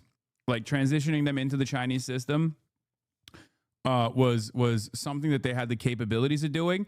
But also on top of that, they were able to utilize these quasi-independent areas as a way to bring in like foreign capital, for example. But yeah, not part of two systems. Macau is already fully mainland China. But yeah, but Macau is also a place where like gambling is legal, for example, right? Like that's where all the fucking casinos are. So there is like a quasi-independence there for both Macau and also for Hong Kong. I know because when I left mainland China to go to Hong Kong, I didn't realize that I would need to get a new fucking visa to get back into mainland China. It's this unnecessarily complex design that they have. The U.S. will leave, but not quite yet, basically saying that. Yeah, Macau is Portuguese colonial holdover state, and Hong Kong was the British. Both of them are under Chinese governance now, but they have like a quasi-independent structure. But like especially with Hong Kong and with Macau too, Macau was peacefully given back by the Portuguese government. They hold good relations since then too. Visa-free travel for 9 months.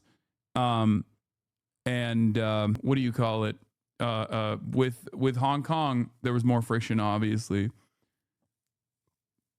But what I was going to say is there's a system of quasi-independence so that they have like different different amenities, but also different shortcomings as well. Like things that don't exist in China, or things that have been eradicated in China, still are major problems in places like Hong Kong. You know, if these countries want the oil, they're going to have to come in and eventually do their own work. He did not give a timeline for how long the U.S. would remain in and around that strait, though. Of course, the reason why that matters is because the oil that is trying to get through there impacts the entire global supply of oil and gas prices, which includes the now $4 a gallon average here at home. And I asked the president about that as well. He says that the prices will go down when the war is over. But obviously, this is a huge concern, not only for the president, but for many Republicans as they are eyeing that critical November date for midterm elections. We'll have to see what the next move is here. But as far as the strait goes, that is what the president said about U.S. involvement. And Weijia, we've also seen this morning the president via Truth Social directly criticize France, writing that it has been very unhelpful in relation to the war. Around this time yesterday, we spoke with a French minister and we asked her why her nation has decided not to help secure the Strait of Hormuz with the U.S. Let's just quickly play for our viewers what she said. Our intention is that we can resume as soon as possible trade, but we need to do it once we can secure the situation and ensure that we are defensive, not offensive. We do not want to enter into a war without a framework, without a sort of certain guarantees, and this is why we might seem skeptical, but our intention is really to protect our citizens. And she also mentioned there are some 400,000 French nationals in the region that they want to protect. So based on your conversation with the president this morning, you've covered him for many years. You can kind of read between the lines sometimes and understand his tone. What do you think about his frustration with allies like France, and why is he choosing today to lash out? I did ask him, Errol, did something happen that triggered this post about the allies? And he didn't answer it explicitly, but he just went on to complain about how they were not there for the U.S. And he also mentioned NATO, and that NATO has also been, quote, terrible. The difference, though, Errol, Are freedom fries back on the menu? Hell yeah, dude. The country of France wouldn't let planes headed to Israel loaded up with military supplies fly over French territory. France has been very unhelpful with respect to the butcher of Iran, which, are you talking about yourself? Are you talking about Netanyahu? Or are you talking about the Ayatollah Ali Khamenei, who's now dead, who has been successfully eliminated? The USA will remember. And Italy also had some smoke as well. Now Italy follows Spain in denying U.S. landing rights. Poland refuses to transfer Patriot missiles. Cracks appear in the U.S.-UK intelligence sharing. The transatlantic alliance is breaking down in real time. I never thought that I would see my goat, JD Pondon, do this, okay? I never thought that my goat, JD Pond, permanent first world genocide Don, the Donnie Dean himself, okay, actually shake up American hegemony in such spectacular fashion in such a short period of time. Oh, my fucking Lord, dude. Yeah, also a demand from Poland to transfer their Patriot missiles to Israel is an admission that they're running out. Okay? They're running out. Shouts out to the Polish, by the way. Shouts out to the Polish. My kings, defend yourselves. Okay? Defend your sovereignty. My goats. Fuck you mean you're going to hurry away Patriot defenses to motherfucking Israel? That's not the reason. What's the reason? They just want Poland to be unguarded against like Russian incursion. Is that what it is? I've been screaming about this for years. If the left in Europe refuse to capitalize on American decline by pushing for decoupling from the U.S. as a core foreign policy pitch on their agenda, then the right eventually will. It's a perfect popular argument to couple with class-conscious politics, European sovereignty, and an independent path. It ticks all the principled and practical boxes and will only grow in popularity. I've made this argument quite a bit as well. Luckily, in France, LFI is capitalizing on this, and yet none of the other quote-unquote socialist parties are doing so. I guess the only one that you can associate with like social democracy or like the left flank is the Spanish Socialist Party, which is not really, let's be real, it's not a real socialist party at all. But Pedro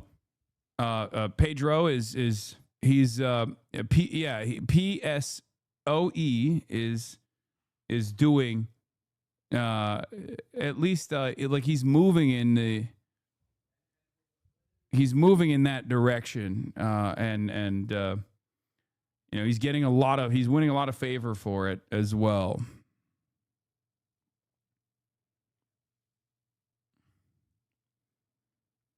LFI is fully occupying the anti-war space. Yeah. They have an alliance with the left party. Sorry to inform you that Die Linke is doubling down on their Israel support. Ugh. Anyway, left parties, true left parties must make this argument. Okay? True left parties must make this argument, or else they will lose to fascists. That's it.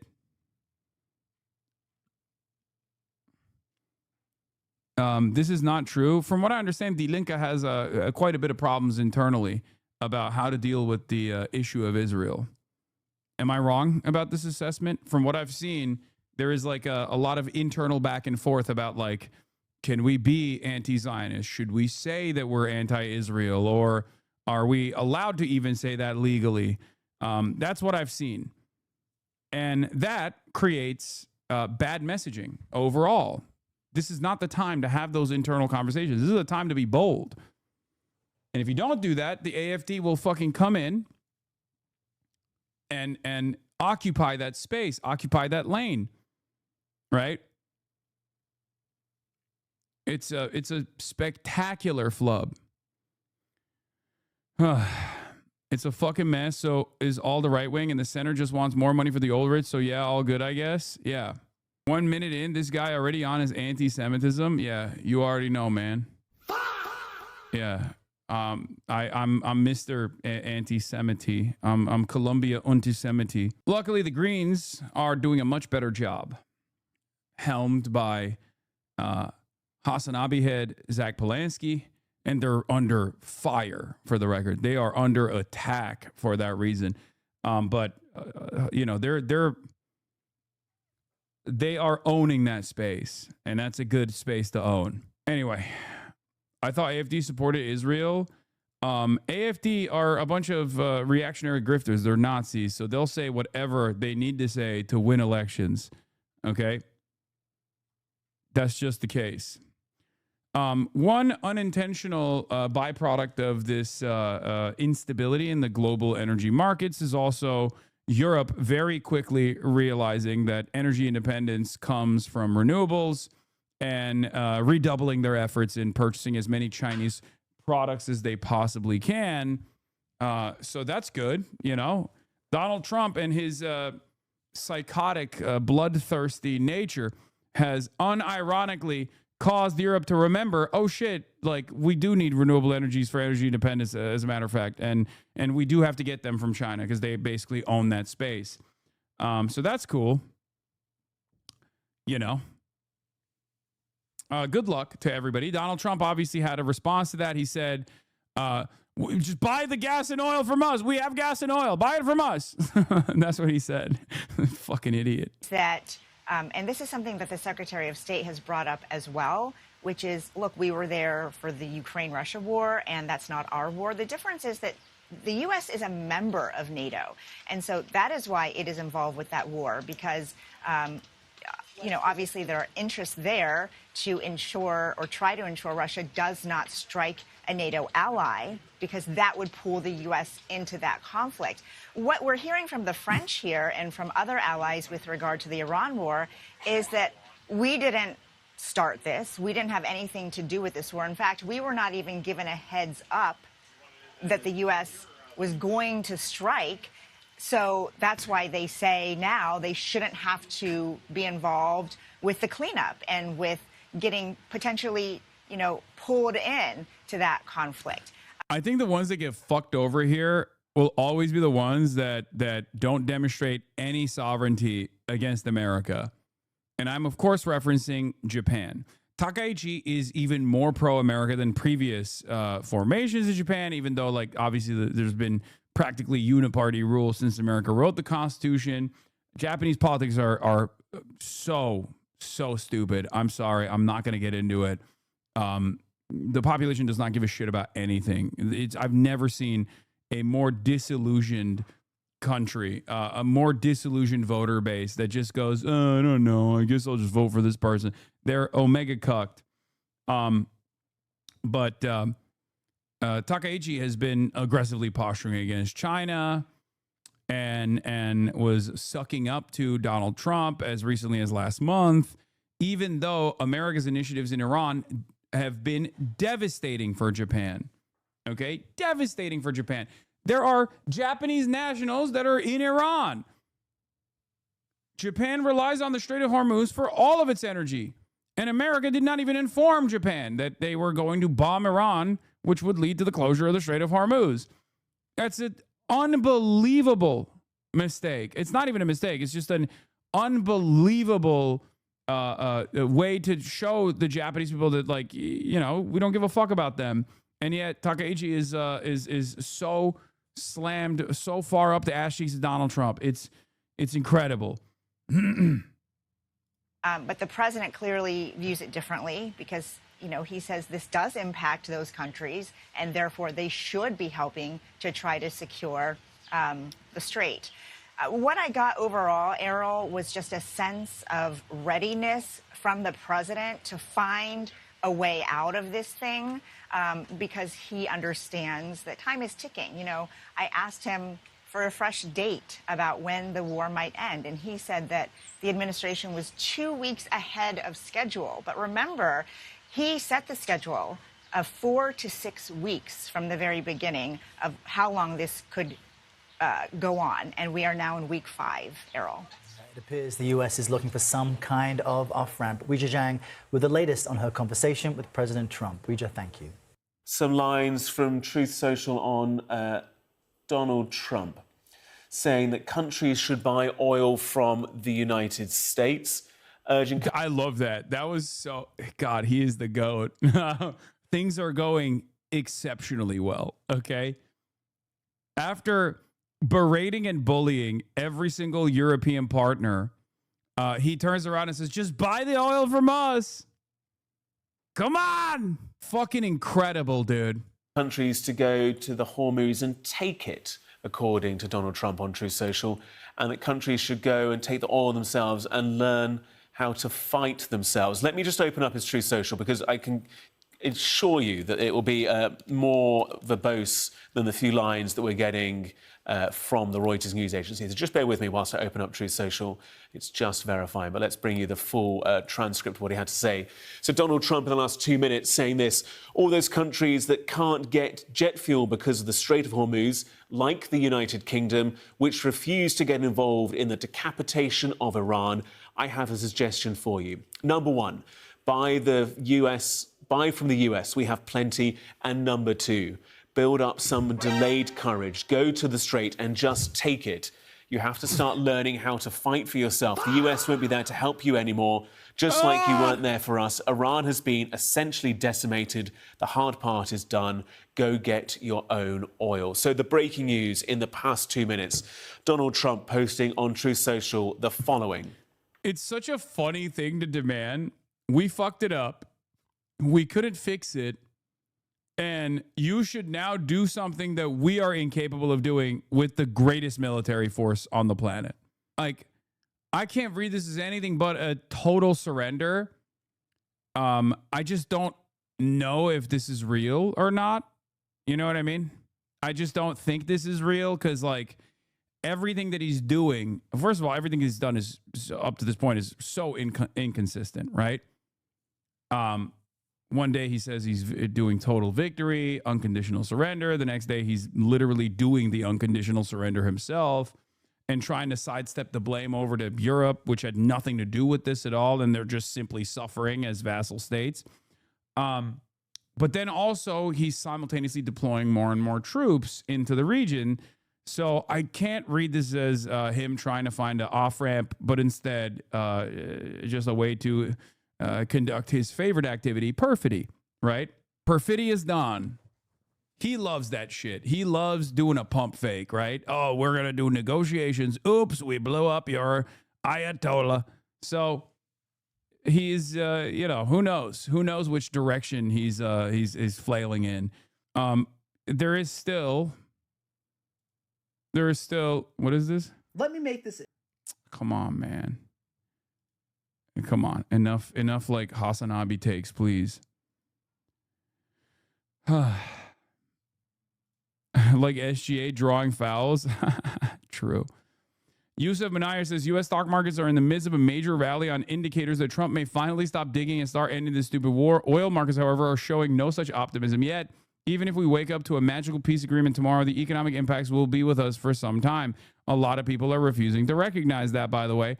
I find that rather strange. All those countries that can't get jet fuel because of the Strait of Hormuz, like the United Kingdom, which refused to get involved in the decapitation of Iran, I have a suggestion for you. Number one, buy from the US. We have plenty. And number two, build up some delayed courage. Go to the Strait and just take it. You'll have to start learning how to fight for yourself. The USA won't be there to help you anymore, just like you weren't there for us. Iran has been essentially decimated. The hard part is done. Go get your own oil. President Donald J. Trump. That is in the last few moments. So explicit criticism there of the United Kingdom. Explicit criticism for the UK not being involved in those initial strikes against Iran. Criticism for the fact that European countries have not been supportive of reopening and defending the Strait of Hormuz. It is a vital artery for supplies of oil, gas, crude products that make their way from not just Iran, but numerous Gulf states. So let's get more analysis on this with our military analyst, Sean Bell. Sean, this is quite the moment, I think it's fair to say, explicitly telling the UK either buy from us, which kind of tallies with the fairly kind of US-centric economy that the president's trying to build, and number two, if you don't want to do that, go to Hormuz and sort it out yourself. Yeah, and it's somewhat missing the point, some of that, isn't it? Because this isn't just about availability of oil. America provides more than enough oil than it uses, but its prices have still gone up. It's about global prices for oil, and therefore, whilst there's still friction in the world, the global price will stay up. I think what's most interesting is we've seen a gradual simmering of President Trump, frustrating that he's the only country that's gone into this war, frustration that NATO allies weren't involved. It's not a NATO war. NATO is a defensive alliance. A frustration that countries like the UK haven't got directly involved. What was the defensive posture of NATO with Libya? No, NATO is not a defensive alliance. It's never been a defensive alliance. It will engage in offensive shit. The only difference is most of the countries in Europe are led by people who at least have basic competence to recognize that this is biting off far more than America could chew. That's it. Mark Rutte has openly admitted that NATO is not a defensive alliance, by the way. He said the quiet part out loud. He also called Trump daddy, but that's besides the point. So the notion that like NATO is a defensive alliance is ridiculous. It has nothing to do with this. The reason why European partners are not leaning into this initiative is because this is not Libya, right? This is a sovereign country that has developed sovereignty over 47 years, specifically against the Western world, and have developed the tools to be able to maintain their sovereignty. And we're seeing the impact of that right now. Okay? Trump is also treating the GCC. What is this? Trump is also treating the GCC like ass. I don't know what the point is. It's because Trump doesn't give a fuck about the GCC, because Israel doesn't give a fuck about the GCC. Remember that. Israel's goals are like a weakened GCC also suits Israel's goals here, right? So for that reason, it's perfectly fine for Donald Trump to like cook the petrodollar in this spectacular display. It doesn't make any sense for longevity. It doesn't make any long-term sense at all. But at this point, it's very hard to make sense of anything that Trump does. Really, I try every day, and it's a defeat after defeat. None of it makes sense. And I don't know. I mean, it's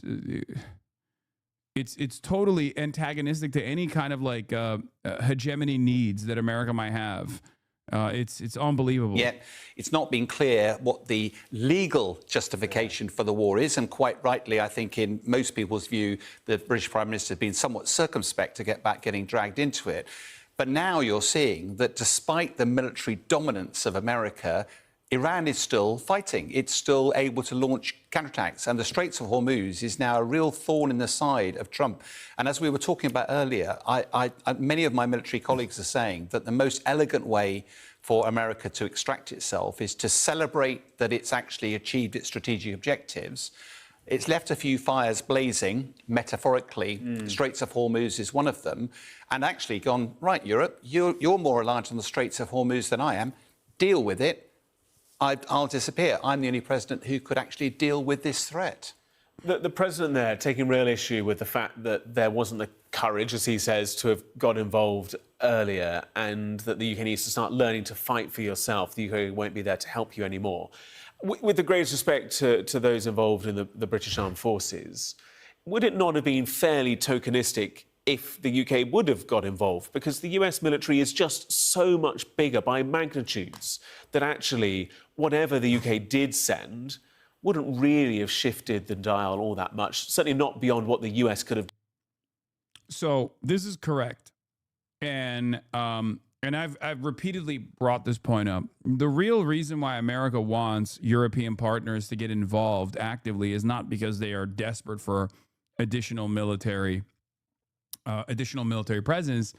It's more so for the diplomatic pressure, right?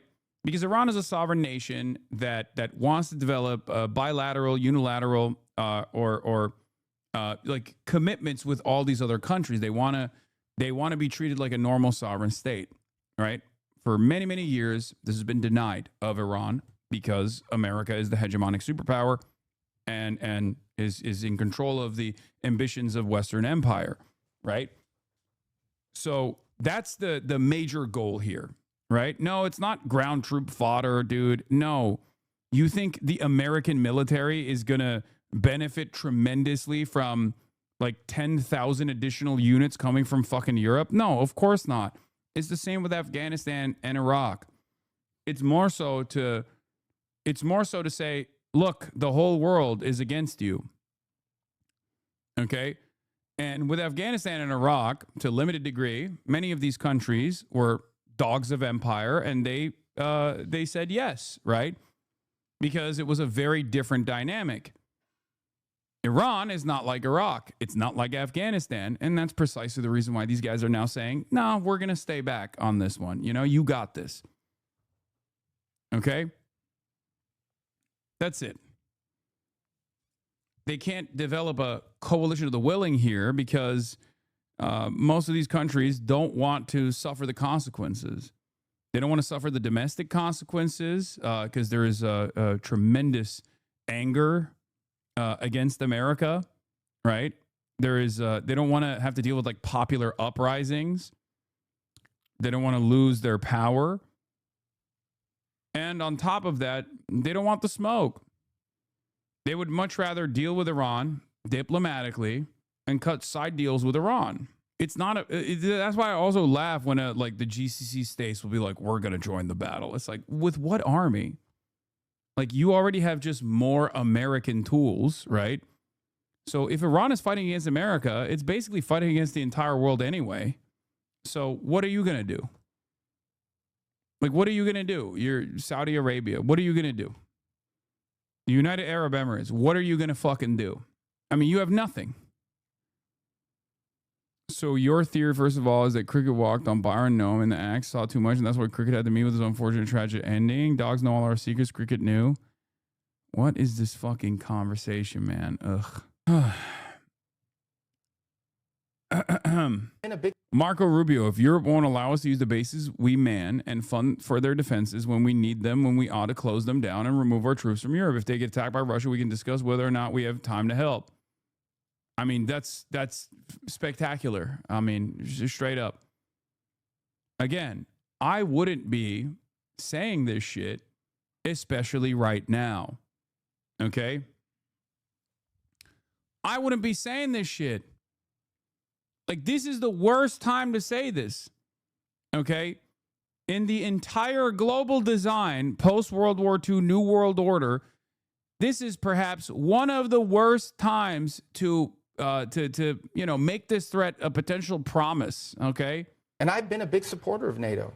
And one of the reasons why I've been a supporter of NATO is because I believe that these basing rights give us leverage and give us flexibility and operational capability all over the world. But if NATO is just about us defending Europe if they're attacked, but them denying us basing rights when we need them, that's not a very good arrangement. That's a hard one to stay engaged in and say this is good for the United States. So all of that's going to have to be re-examined. All of it's going to have to be re-examined. And I've been a big supporter of. Yeah, re-examine and what? You're going to pull out? No more NATO? Great. I mean, do you know how much fucking sovereignty these countries could develop? Like, all these middle powers unironically could build a robust EU coalition without NATO. Okay? Without NATO, there isn't the constant presence of American troops on European soil. It's just America being forced to retreat, but claiming in a very funny way. They're saying, like, you can't fire me, I quit, right? You get pulled into the office and your boss is about to fire and you're like, I quit, you can't fire me. Okay, great. Fantastic, you know? At this point, Maoists should electorally support Trump. I mean, actually, yes. Yes. MAGA communists were right, just not in the way that they thought, this was going to unfold.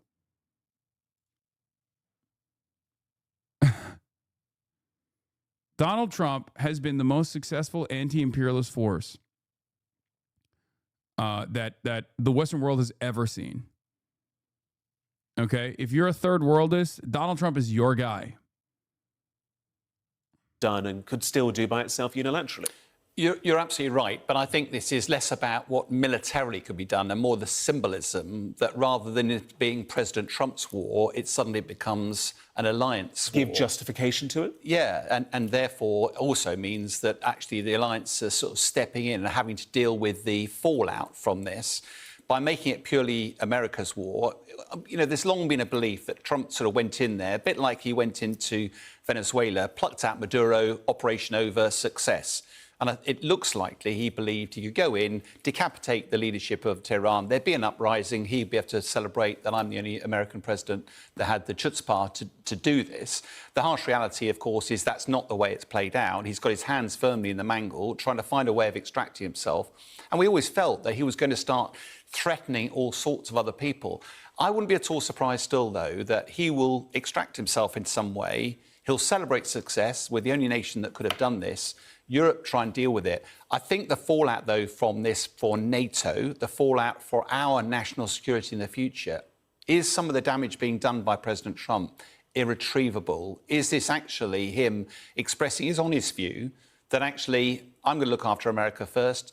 His national security strategy, China looks after the East. I don't really care what happens in Europe. You deal with it yourself, because frankly, I'm going to look after my own interests. And increasing the language looks more and more likely that is his focus. And that was laid very starkly bare in that national security strategy document. It'll be interesting to see how the UK government responds to this. How Sir Keir Starmer, who'd been kind of talked about as a bit of a Trump whisperer, manages to maintain that relationship or rebuild that relationship. Also, the EU can't develop any defense system without the USA. They'll lick for the next 100 years.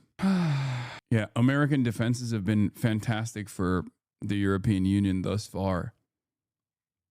I don't know if you know this, because France has its own nukes, right? And France was one of the countries that actually refused to join NATO, left NATO, for this reason, because they saw early on that NATO allegiances would actually deny France its own sovereignty, and that it would basically turn France and many other European partners in NATO into missile sponges against the USSR. Okay? That was the understandable attitude at the time. That was the fucking attitude. They were like, why would we do this? Why would we do this when we want to, develop our own relations with the USSR potentially? The GCC is currently learning that lesson in real time. Okay? There are suggestions that there's supposed to be a royal visit to the United States at some point later this spring. It'll be interesting to see what kind of developments are related to that as well. But, it's just also funny to think that after you just watched the Gulf states get turned into fucking hollowed out shells for the last 30 days, you think America would defend Estonia. If Russia had the capability of moving beyond Ukraine, which it doesn't, right? But imagining a world where, Russia gets to take over Ukraine militarily, it doesn't, but let's say it did. And then they moved to Estonia or fucking Lithuania, and America was like, oh, we have to defend Estonia. We have to defend Lithuania. Are you out of your fucking mind, dude? It's just so funny. The only reason why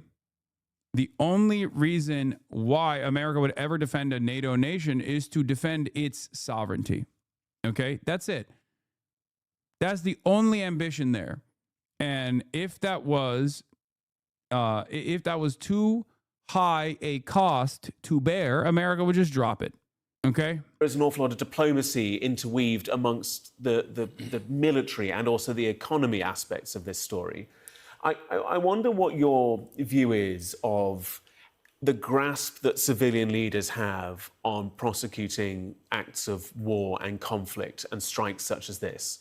How do you balance between what a president or a prime minister wants and what militarily can be achieved, and the understanding between the two sides? Yeah, I mean, it's a fascinating question because our politicians tend to come and go, whereas the military serve long careers. General Kane would have spent the best part of 40 years in the military. You have years where you study military history. You look at the mistakes that were made of old. You learn from other people's mistakes and you develop strategies and plans. Ultimately, all of military action is simply a means to an end, and your political objectives are absolutely crucial. And I remember when I was serving in the military, we would hold our political leadership to account to say, you're going to send the young men and women of your country to war. There will be some of them that don't return. You've got to be able to look their parents in the eye and know that you did it for the right reasons, and also you'd plan for the day after. The military will set the conditions, but you now need to know what's the plan for the first day of the post-conflict time. And history shows that our political... Hassan says that Russia is both advancing in Ukraine and at the same time says they can advance in the rest of Europe if they wanted, especially using tactical nukes. I said Russia cannot advance beyond the areas that they've taken over militarily in Ukraine. As in, Russia cannot occupy, as it stands currently, the entirety of Ukraine to then advance beyond Ukraine to other countries in Eastern Europe. Okay? I don't know what happens to so many people whenever I bring up whenever I say the R word, Russia, everybody just fucking loses their mind and becomes professional misunderstanders in the chat. Okay? I'm not saying it's good that Russia invaded Ukraine. I've said it's bad that Russia militarily invaded Ukraine 1,000,000 times over. And I'm also just being honest about Russia's limitations as far as advancing a ground incursion beyond the Ukrainian soil that they currently occupy.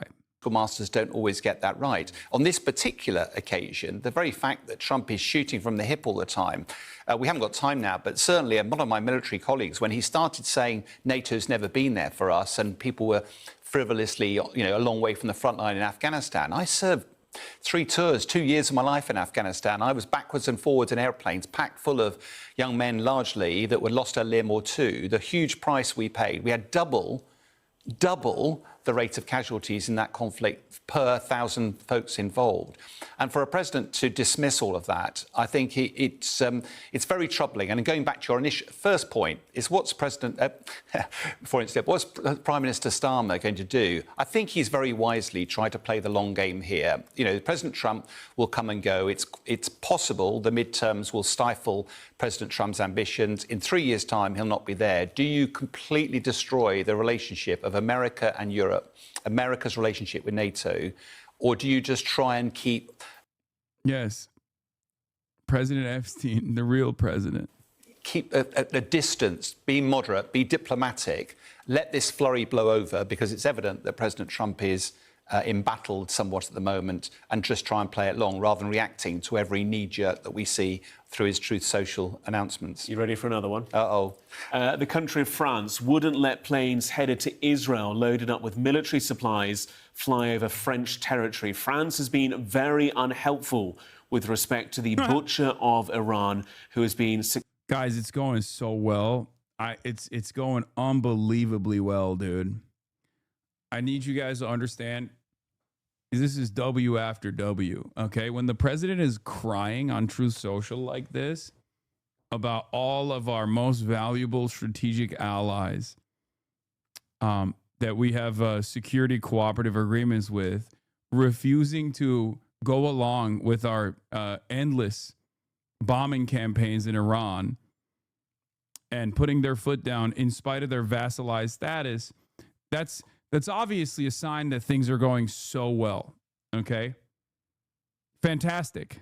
Successfully eliminated. The USA will remember President Donald J. Trump. And I think I'm right in saying that Spain had also denied access to American military flights through its airspace. So it's not just France. It's other European nations, the UK as well, reticent to be as involved as the president would like. And he is angry. Yeah, but I think what we might be seeing is President Trump laying the foundations of his exit strategy. Right. That actually, there's a lovely quote from Churchill. Are European politicos and military all that optimistic about the U.S. that things will be fine after Trump and he'll be gone soon? I think they're just going along.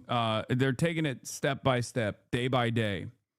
I don't know if there's a tremendous amount of confidence that Donald Trump is going to go away at all. I don't know what the European calculation is. But, S&P 500 surges 2.9 to its biggest gain since last spring as hopes build for an end to the Iran war. The market is reacting in the foreseeable ways that we have seen thus far, which is hanging on every word that Donald Trump says that stability will come back again, because everyone has a vested interest in a permanent bull market, right? So they're just like, oh, he said it. He said the right words. Okay. It's time. It's time. Bye. Fucking so stupid.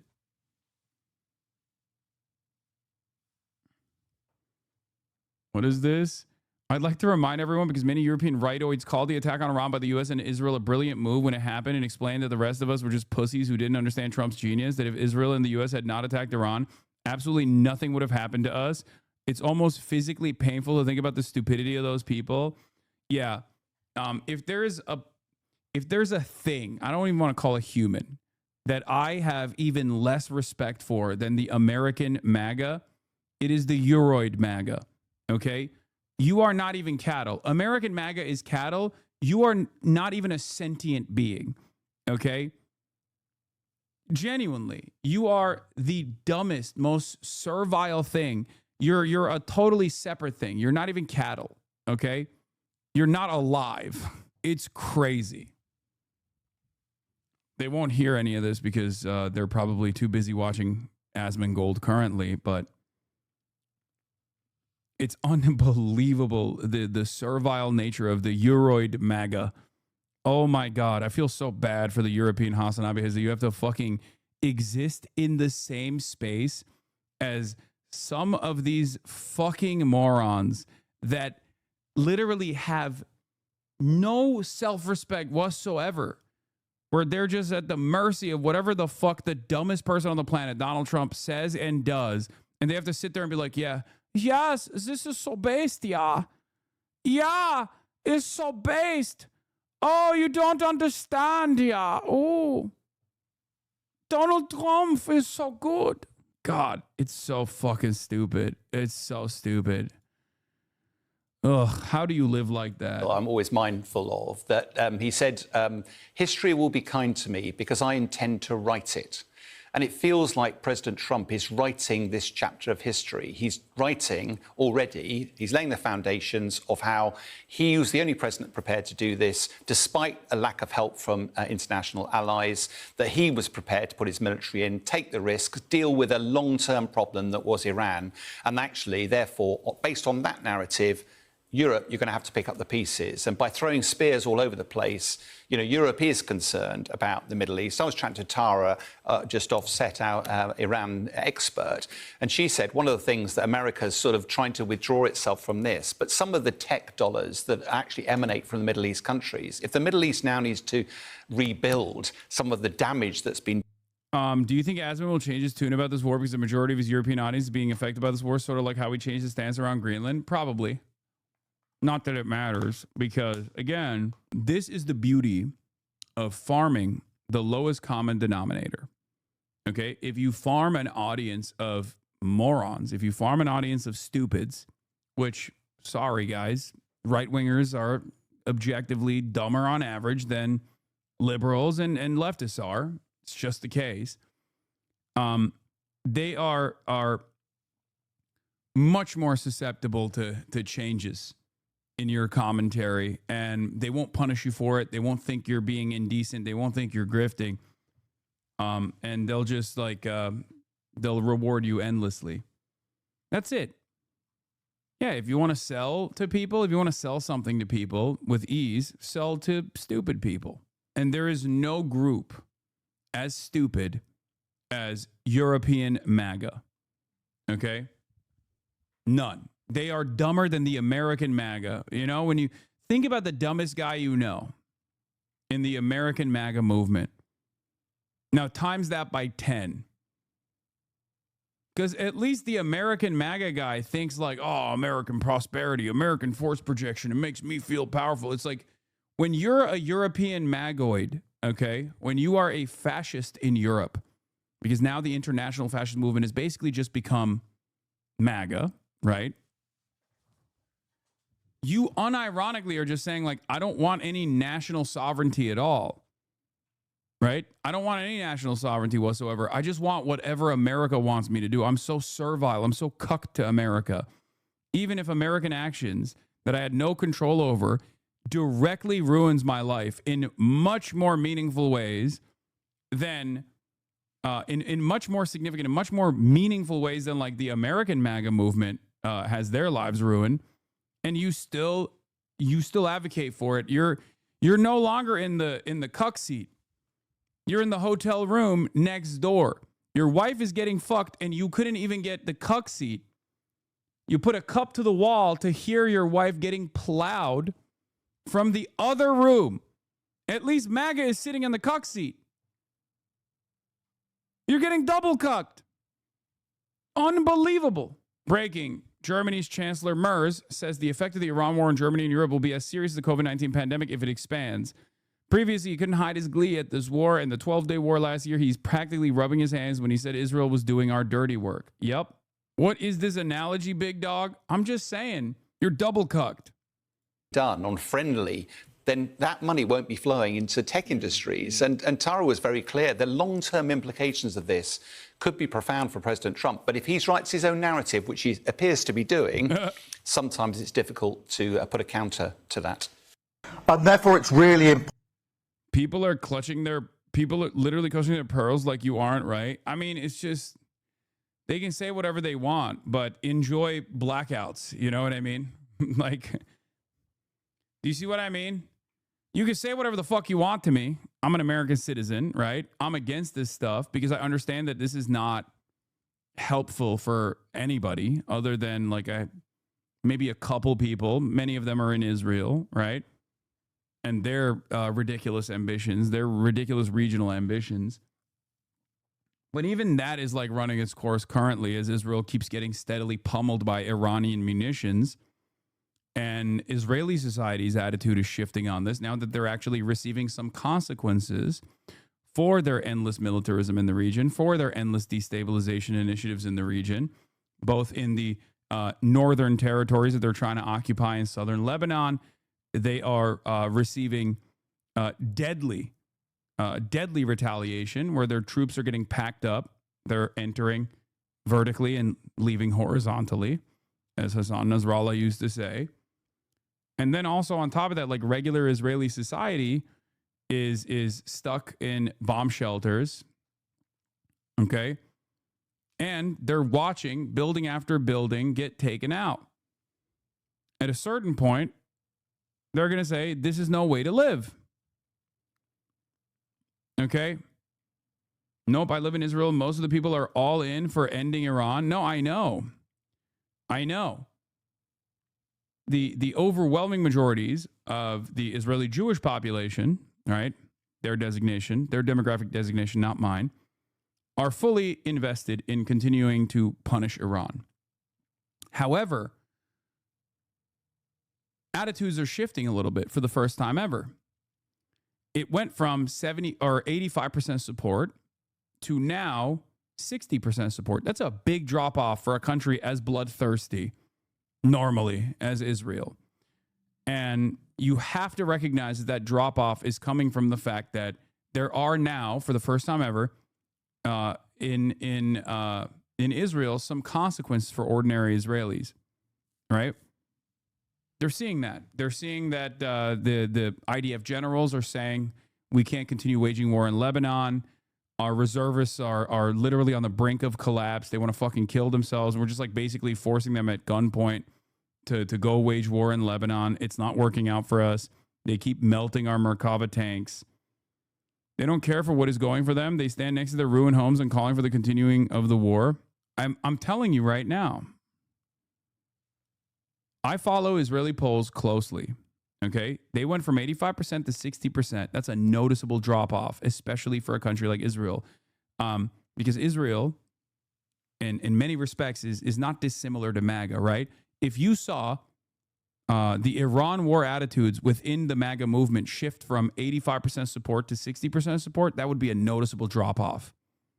Okay. And you might actually see a noticeable drop off in the Republican side of things as well. Once energy prices keep going up in the United States of America, it'll happen there too. These people are cattle. They only recognize the consequences of their actions when they're forced to reckon with it. Okay? Israeli society is perpetually bonded with American society. Israeli fascism and American fascism are like this. Okay? They're fucking Treatlerites. You can only maintain unlimited bloodshed in Israel if Israel is protected. Okay? Every now and then they sit in a bomb shelter for a little bit. Maybe they do a little raid in the bomb shelter, a rave, sorry. But ultimately they go back to business as usual.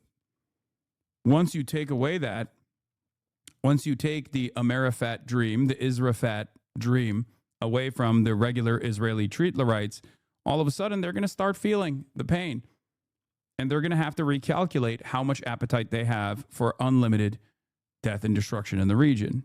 Important that I reiterate where I stand and where this government stands. Because this is not our war. Dude, he's been eating off of this, by the way. I think people are confused. Israelis don't want the war because of their own comforts, not because they don't want to kill Iranians. Yeah, exactly. But this is why I've been an advocate to remove all aid from Israel for a very long time and make no distinction between defensive and offensive weapons, because defensive weapons are what allow Israeli society to have the appetite for death and destruction in the region. Okay? That's one of the reasons. The other reason is because as long as Israel doesn't have to pay for its defense, they can pay for its offense, right? They can transfer some of the defensive weapons offensively and utilize them offensively. And also, they don't have to spend any money on their defense, so they can spend money on their health care While we here in the United States of America demand more from our European allies in NATO, telling them that they have to engage in fiscal belt tightening and remove some of the social safety nets and spend 5% of their GDP on NATO, right? We don't make such demands of Israel. It's unbelievable. It's such a ridiculous system that we have developed. It makes me go crazy when I think about it. The same politicians that tell me I'm anti-Semitic for saying we cannot give any fucking weapons to Israel, we cannot give any aid to Israel, fuck that shit, okay? They're violating the law. It's morally repugnant that we are aligned with them, that we're offering political cover to them, but it's also unbelievable that we're giving them weapons that they can use to carry out their genocide and weapons that they can use defensively to continue sheltering the public from any sort of retaliation for carrying out their genocide. And then on top of that, you tell me we can't do healthcare here in this fucking country. Israel has free healthcare. Israel has free college. We don't have either. What the fuck is this? And we are not going to be dragged into it. France is getting on Donald Trump's nerves. This time he has accused the US ally of not sharing its airspace. The country of France wouldn't let planes headed to Israel loaded with military supplies fly over French territory. France has been very unhelpful with respect to the butcher of Iran. Two things I want to say about AOC before we get back to, Donald Trump freaking out about France and shit. A lot of people say AOCIA, okay? There's a couple reasons for it. In the most charitable interpretation for why people are constantly ragging on AOC, but then simultaneously propping up Rashida Tlaib or even Ro Khanna, is because they just don't understand how politicians vote. Okay? However, they hear what politicians say. AOC's voting record on Palestine is damn near identical to Rashida Tlaib. AOC, on the other hand, no, she has not voted for the IHRA definition of anti-Semitism. Oh, it's discourse bot. God damn it. Okay. And no, AOC has not voted for any weapons to Israel. Okay. She has not. She has not. The problem is she defended taking a stance or making a designation or distinction between offensive and defensive weapons. Yes, of course, Anna was incorrect. What are you guys talking about? Okay. While I was critical at the time of AOC's statement, because I believe that people like AOC have to be leaders in this, okay, especially because it makes her look inconsistent, because she called what Israel's doing a genocide far before many in Congress did, if they ever did at all. Okay. AOC has never voted to send weapons to Israel. Okay, AOC ultimately did not vote on that bill. She didn't vote on that bill. She just struck back against the Marjorie Taylor Greene provision, which I don't think was the smart thing to do anyway. Okay, she did vote against MTG's bill to cut off aid. What the fuck? Don't fuck with me, fucker. I hate having to relitigate this stuff because I'm right and you're wrong. Okay. AOC didn't vote on that final bill, which makes it even dumber that she actually defended this unnecessary distinction that directly undermines her messaging on the issue and undermines her track record on the issue. Okay? She did not do that. And unfortunately, many of you are just stuck on Twitter memes and you don't understand. Here is the Congressional Dem Palestine Tracker, which tracks members' positions on 6 bills plus 50 votes. Top 10 House Dems on Palestine. Number 1 at Rashida Tlaib at 98%, Ilhan Omar at 94%, Ramirez is 91%, Summer Lee at 90%, AOC at 89%, Ayanna Pressley at 86%, Garcia at 79%, and it goes on, okay? You guys are wrong. Hassan is punching left again. What a shock. This is not punching left, brother. Ugh. This is not punching left. Also, you'll see AOC will do away with that distinction regardless. You can bet on it, okay? I mean, don't actually bet on it, but you'll see. There's much to be said. There's much to be said about the AOC comms, okay, on this issue that she is objectively one of the best politicians on, okay, objectively.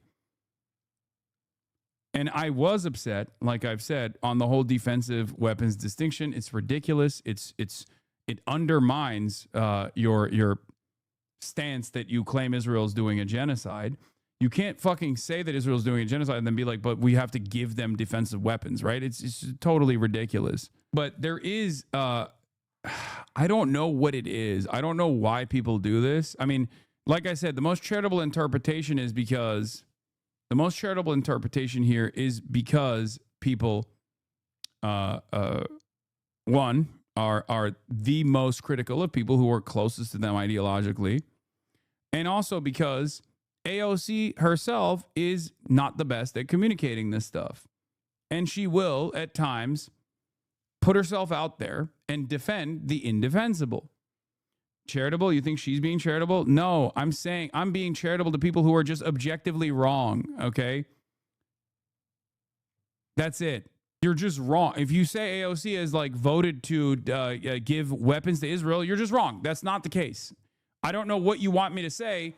It's just wrong, okay? If you're critical of her making a distinction between defensive and offensive weapons and how dumb that is, you're absolutely right. But people don't just do that. People think that her striking down MTG's provision implies that she actually voted to fund the Iron Dome when she didn't. This is the problem. Marjorie Taylor Greene's amendment does nothing but to cut off offensive aid to Israel, nor end the flow of U.S. munitions being used in Gaza. Of course, I voted against it. What it does do is cut off defensive Iron Dome capabilities. This was a spectacular fuck up. Okay? This is like they're working tirelessly for a ceasefire moment. Again. Okay? Isn't that the same thing? No, because she didn't vote on the final bill. This is a consistent problem with AOC's comms. There's a couple issues that I have with AOC, like a couple major issues that I have with AOC. This is one of them.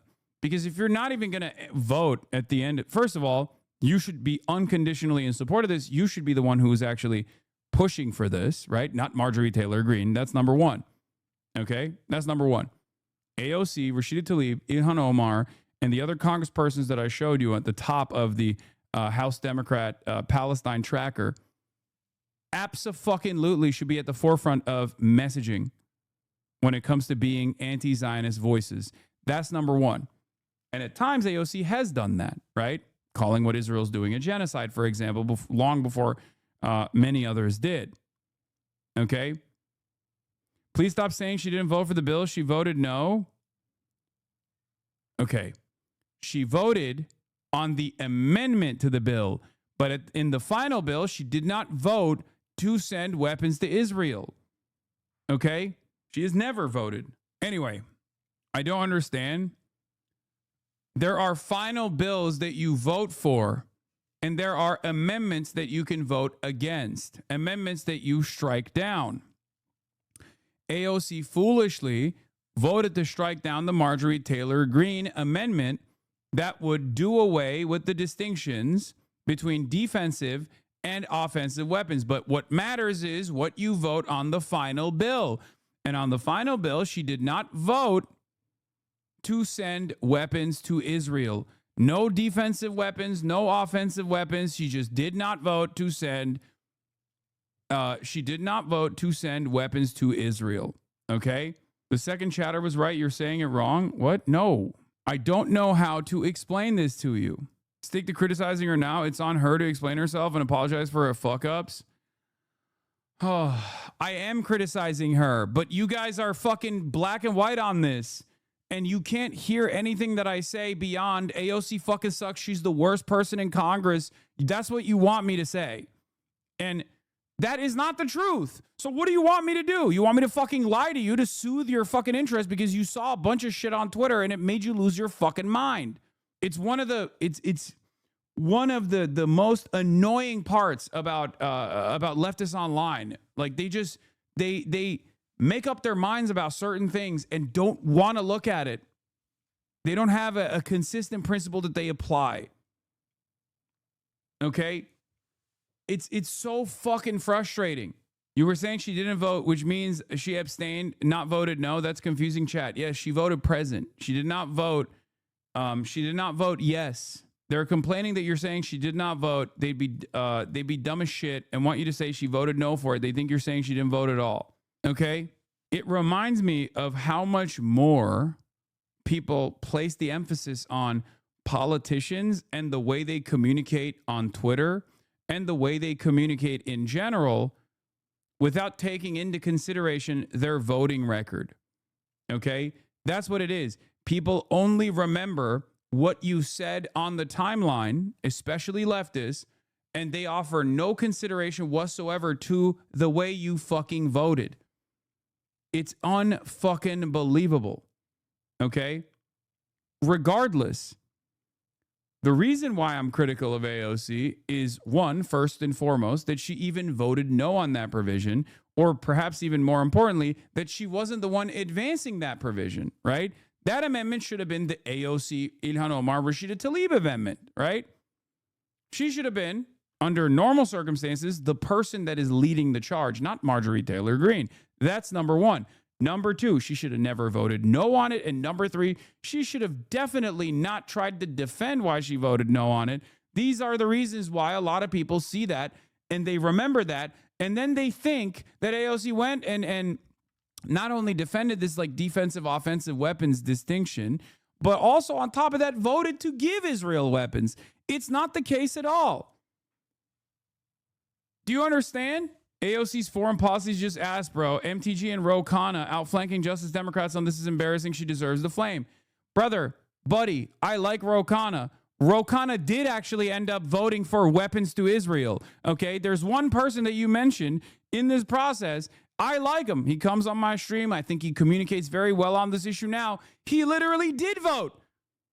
He voted to send weapons to Israel. AOC never did. This is what I'm talking about. You guys are fucking stupid. You don't know anything.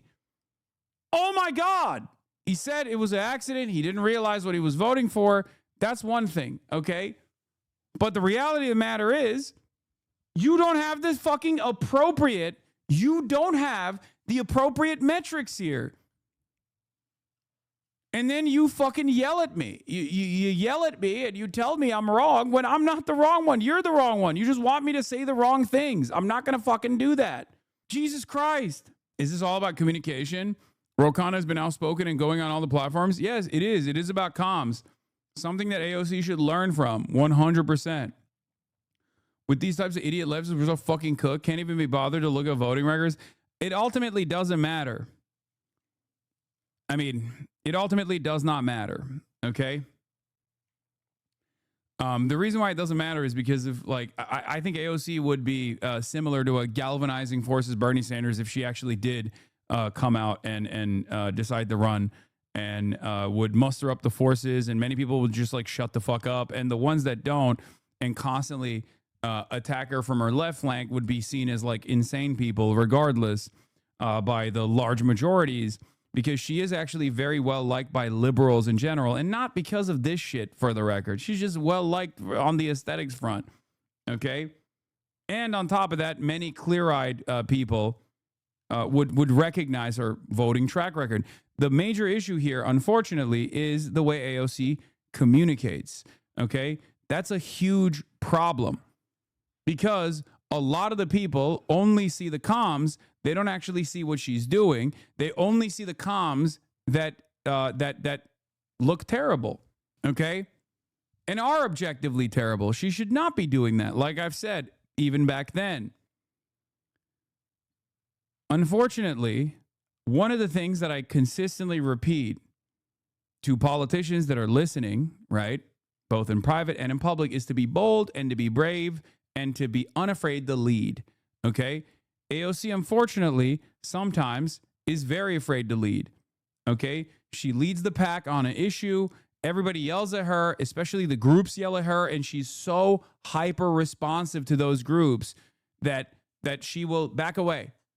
For every step that she takes in the right direction, she'll take like 8 steps back in the wrong direction. She'll like say Israel's doing a genocide, and then next week she'll do a Zoom call with like a bunch of a bunch of like pro-Israel advocacy organizations on the dangers of anti-Semitism that is greatly expansive on the definition of anti-Semitism that actually factors in anti-Zionist commentary as well. And then everyone's like, well, what the fuck are you doing? Right? That's it. Yeah, AOC is objectively, if we're looking at it, like I said, I like Ro Khanna a lot. Okay? I like Ro Khanna a lot. But a lot of you guys are not being consistent on this. And I want you to understand a big part of the reason why you're not being consistent on this is because you're just like hyper focused on the comms. Okay?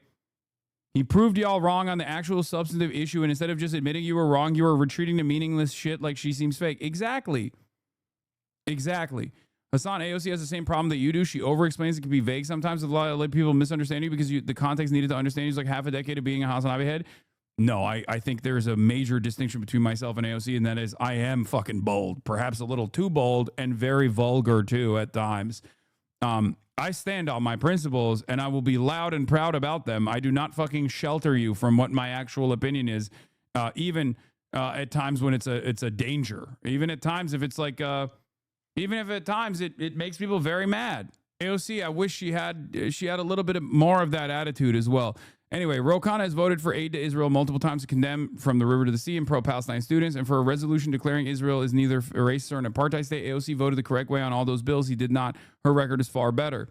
All right? And I say this as someone who really likes Ro Khanna and really likes the transformation of Ro Khanna, especially in this last year. He's become a bold and brave voice. Okay?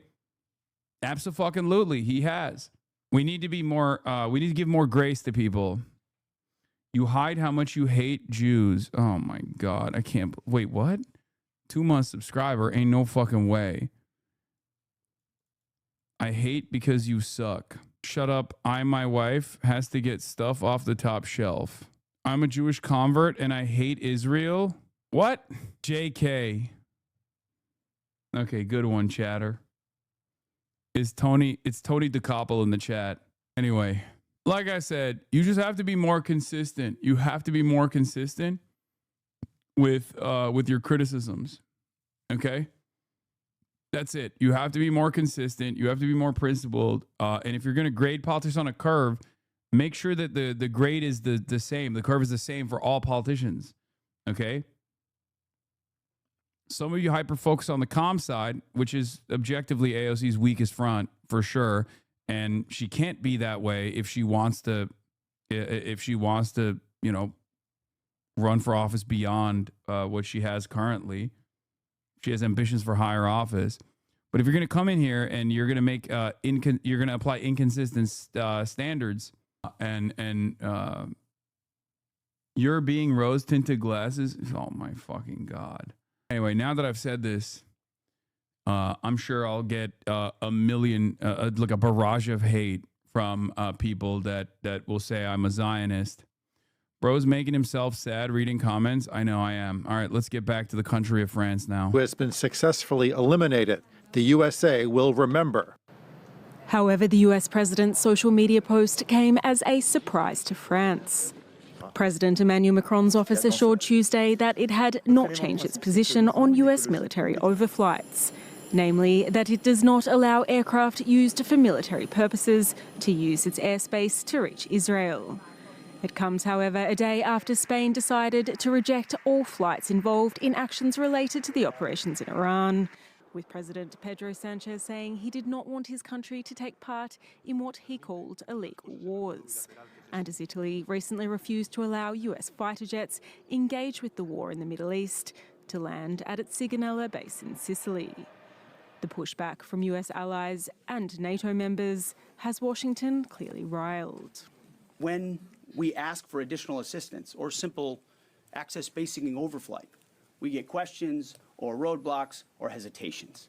And the president's pointing out, you don't have much of an alliance if you have countries that are not willing to stand with you when you need them. I might have missed it, but what is your analysis on Spain amidst the conflict? Pedro is literally the reverse AOC. Great on the fucking comm side. He's hot, he's handsome, and he says all the right words, and he is doing everything in his fucking physical power to make sure that his left flank doesn't get even a fraction of the credit. Okay? he is Mr. I mean, his socialism is not fucking remotely real socialism, obviously, but he is unironically leaning into this whole like we're gonna revitalize European socialism, and it's the worst type of it's the most like annoying version. Okay. Did you accidentally say AOC's ugly, Lamount? No, I just okay. Shut the fuck up, chatters. You know what I mean. What? Huh? He's done more than AOC will do in her lifetime for against Palestine? See, this is what I mean. You're proving my fucking point. You're literally proving my point by saying dumb shit like this, okay? You're proving my point. What has he done for Palestine? He's floated the idea of pulling the ambassador. He has not done so, okay? He's recognized the same kind of conditional statehood that all the other European leadership floated recognizing. You are just a dupe. He shat on Israel. What has AOC done? Oh my God. Oh my God. Oh my God. Oh my God. Oh my God. Oh my God. This is what I mean. You're a sucker. You're a dupe. Right wing criticize Pedro for being too pro-migrants. The left side say he don't do enough. Pedro recognizes, unlike many other center-left politicians, that there is a lot of appetite for decoupling from America, even if it's aesthetically decoupling from America, and also criticizing Israel. He's smart enough to recognize that. So in an effort to make sure that like a true left flank candidate doesn't rise up, he is cleaning up all the comms. He's leaning into being the bold voice, and he's getting a lot of international support. And I've given him credit for actually being one of the first leaders of a state, a European state, to do so. Okay? So he's doing the smart thing. He's doing the smart thing. Okay? And he's actually getting popularity from doing the right thing. But a part of the reason why they're doing this is because they want to, rebuild the center-left socialist coalition in Europe, right? All these other like useless parties, not like the LFI, for example, in France, but the Socialist Party in France. That's like, again, a center-left party. They've recognized that if they don't actually maintain control by leaning into these like popular initiatives, that they're going to do away. Yeah, SPD in Germany. Okay. Not left anymore, bruh. Center to the center right. Yeah, it's aesthetic. And it's working. Okay? Yeah, it's an age-old story. AOC does the material stuff, but bad on comms. Pedro does not so great on the material stuff, but great on comms. Yeah.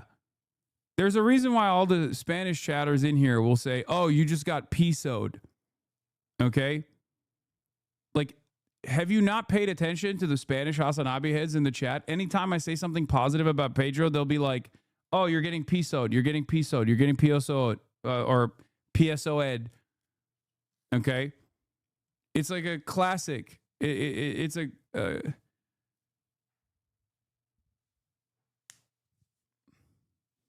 It's a classic case where Pedro comes out and makes a bold declarative statement. You believe it, and then he doesn't follow through, but it doesn't matter. Oh, that's not a compliment? No, it's not. As a Spanish guy, I agree with you a lot on the Pedro take. Hardly a socialist, just someone who says all the right words, but making sure his left flank doesn't get any credit. PSOD is the truest meme. Yeah, I voted left for the record, but yeah, Sag. Pedro is not liked so much in national politics and may not get elected again, but he looks like he wants to go to the EU. Bro, I'm LFI. I would never vote for the Parti Socialiste, but if they denounce Israel and America, I would vote for them tomorrow at this point. Yeah. PS in France, the SPD in Germany. These are the countries that are like, these are the parties in their parliamentary systems that have either social democrat in the name or socialist in the name, but they're not actually socialist parties. They're not actually anti-imperialist parties. They're just simply center-left parties that still have the name socialism. Okay? And Pedro is probably the shining beacon of that. He is the greatest example of that, the most successful example of that, that runs around and presents himself as like this bold radical that's leaning into popular sentiment, but is not actually doing that at all. Okay? Some of these parties are not even center left. They're just center right, for the record. They're not even fucking center left. Yeah, we call SPD just PD in Germany. They're leaning right. Yeah, SPD is a great example of a party that's not even center left. Let's be real. It's just fucking a center right. But PS is center left in France. And these guys understand the dynamic, and they are worried about their left flank winning more support, so they just like lean into leftist positions. But they do it. They do it in a way where it's just it's not like material changes necessarily, but simply aesthetic changes. Even if those aesthetic changes, given how bad things are in European politics, like they come across like actual bold and radical sentiment, and that's what you end up focusing on, and you give a lot of praise to. Is Mélenchon PS? Sorry for the ignorance. No, Mélenchon is LFI. LFI is the Mélenchon party. Trump also singled out the United Kingdom on Tuesday as one of the countries Yeah, in France, if not for the PS betrayal, the Macron government would have come down. I don't even want to get into the fucking the popular front that they were able to develop, and they just all fucking hate. They all hate LFI. They all hate each other. All the left flank parties in the French Parliament hate one another, but they hate LFI more than anything else. Okay? And they constantly fuck one another over. It's unbelievable. Anyway, let's just keep going. Would have to start learning to fight for itself, as he once again vented frustration at US allies that are reluctant to get involved in a war, which he started without their consultation. Strait of Hormuz, there are many more vessels flowing through today than there were, as the president has arranged. The president's been clear to Iran, open it for business, or we have options, and we certainly do. And when you look at what the chairman laid out with the Navy industrial base, with coastal cruise missiles, with UAVs, with counter-mine capabilities, we've been focused from the beginning on attriting and defeating those capabilities and limiting their options. There's lots we're doing as well, some of which is known, some of which is... You know French politics? Buddy, I've hung out with Mélenchon. What are you talking about? I'm fucking tapped in with the LFI. It's not known to set the conditions. And I think the president was clear this morning in his truth that there are countries around the world who ought to be prepared to step up on this critical waterway as well. It's not just the United States Navy. Last time I checked, there was supposed to be a big bad Royal Navy that could be prepared to do things like that as well. So he's pointing out this is an international waterway that we use less than most, in fact, dramatically less than most. So the world ought pay attention and be prepared to stand up. President Trump's been willing to do the heavy lifting on behalf of the free world to address this threat of Iran. It's not just our problem set going forward, even though we have done the lion's share of preparation to ensure. To give an idea to the non-French Hasanabi heads here, Mélenchon and or LFI gets the Hassan treatment from This Week in the News like every single fucking week is insane. They want to diabolize them so hard. Yes, and it works though. It works. Just like with me, it works, and there's a lot of like negative sentiment around me from people who are onlookers who don't fully understand what I'm about. There are plenty of people in France that would 100%, they would 100% lean into Mélenchon's statements, but they can't get beyond the fucking aesthetics. They literally are so stuck. They see him as like this diabolisation, demonization. Yes, they are. He gets unlimited attacks in French mainstream media. They literally did the same thing that they did to Corbyn to him the other day, where they were like, he said, I should say Epstein, not Epstein. And then they were like, oh, anti-Semitism. They like called him a fucking anti-Semite. They call him anti-Semite all the time. And also they say he's an Islamo-gauchist, an Islamo-leftist. But yeah, everybody in France that would normally, like, if they were to listen to what he has to say and most likely find themselves in agreement with it, can't get beyond the aesthetics, and they think he's a too grumpy and too crazy and too angry of an old man. Are you endorsing Tech Bros Shoykot over someone who's actually left-leaning being Connie Chan in San Francisco? Is it because your uncle is financially tied to Shoykot? Yes. Or because, unlike you, I've actually looked at I know Shoykot's background. I know his track record, both inside and outside. And I think he is one of the best candidates this time around. Like one of the best. I will put him up there with Oliver Larkin as far as how much I align with his stated policy goals and how knowledgeable he is about how to run the political machine. Just read his policy papers. That's all you need to do to develop a very easy and very quick understanding of how fucking awesome he is. Okay? It doesn't matter, chatter. The people of San Francisco will make their choice. I mean, I hope I can, aid in the people of San Francisco making the right choice. The biggest L that Shoykot has in his background is basically working to undermine the DSA candidate in San Francisco, Dean, the one that looks like Brace. And because he did that to Dean Preston, a lot of people understandably are fearful of him. Shoykot is no Larkin. He's a sock them, but he has my support until someone better comes along. Brother, what are you talking about? Have you looked at any of his fucking policy papers on how to restructure the American economy? There's like fucking literal Marxist-Leninist shit in there. What the fuck are you talking about? He wants to move in the direction of a centrally planned economy, and you're literally saying he's a sock them. Shut up. This is what I mean.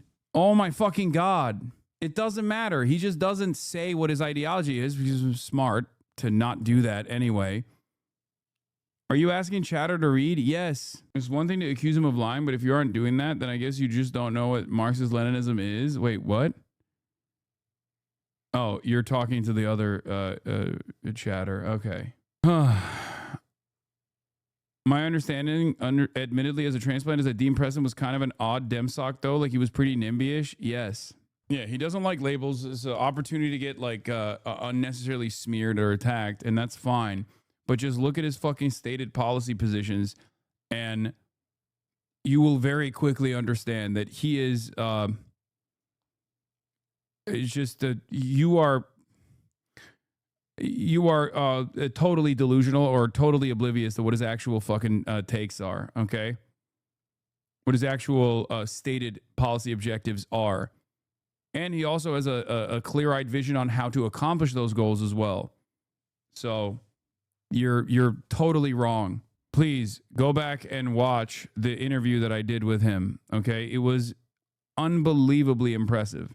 100% unconditional endorsement for Shoykot. Absolutely. He's also doing fairly well in the race. He's at 20%, and he's obviously like 10 points behind Scott Wiener, who is not great at all. I mean, he's fucking dog shit. And I said this already. Nancy Pelosi C can go to the anti-Zionist former AOC chief of staff, who will be a strong defender of class-first politics, or a dude who visited Israel after October 7th and defended his California Zionist censorship bill, who now sheepishly claims he's an Israel skeptic. Okay? Scott Wiener is at 32% in the California 11 top 2 primary. This is the internal numbers coming from Shoykot Chakrabarty.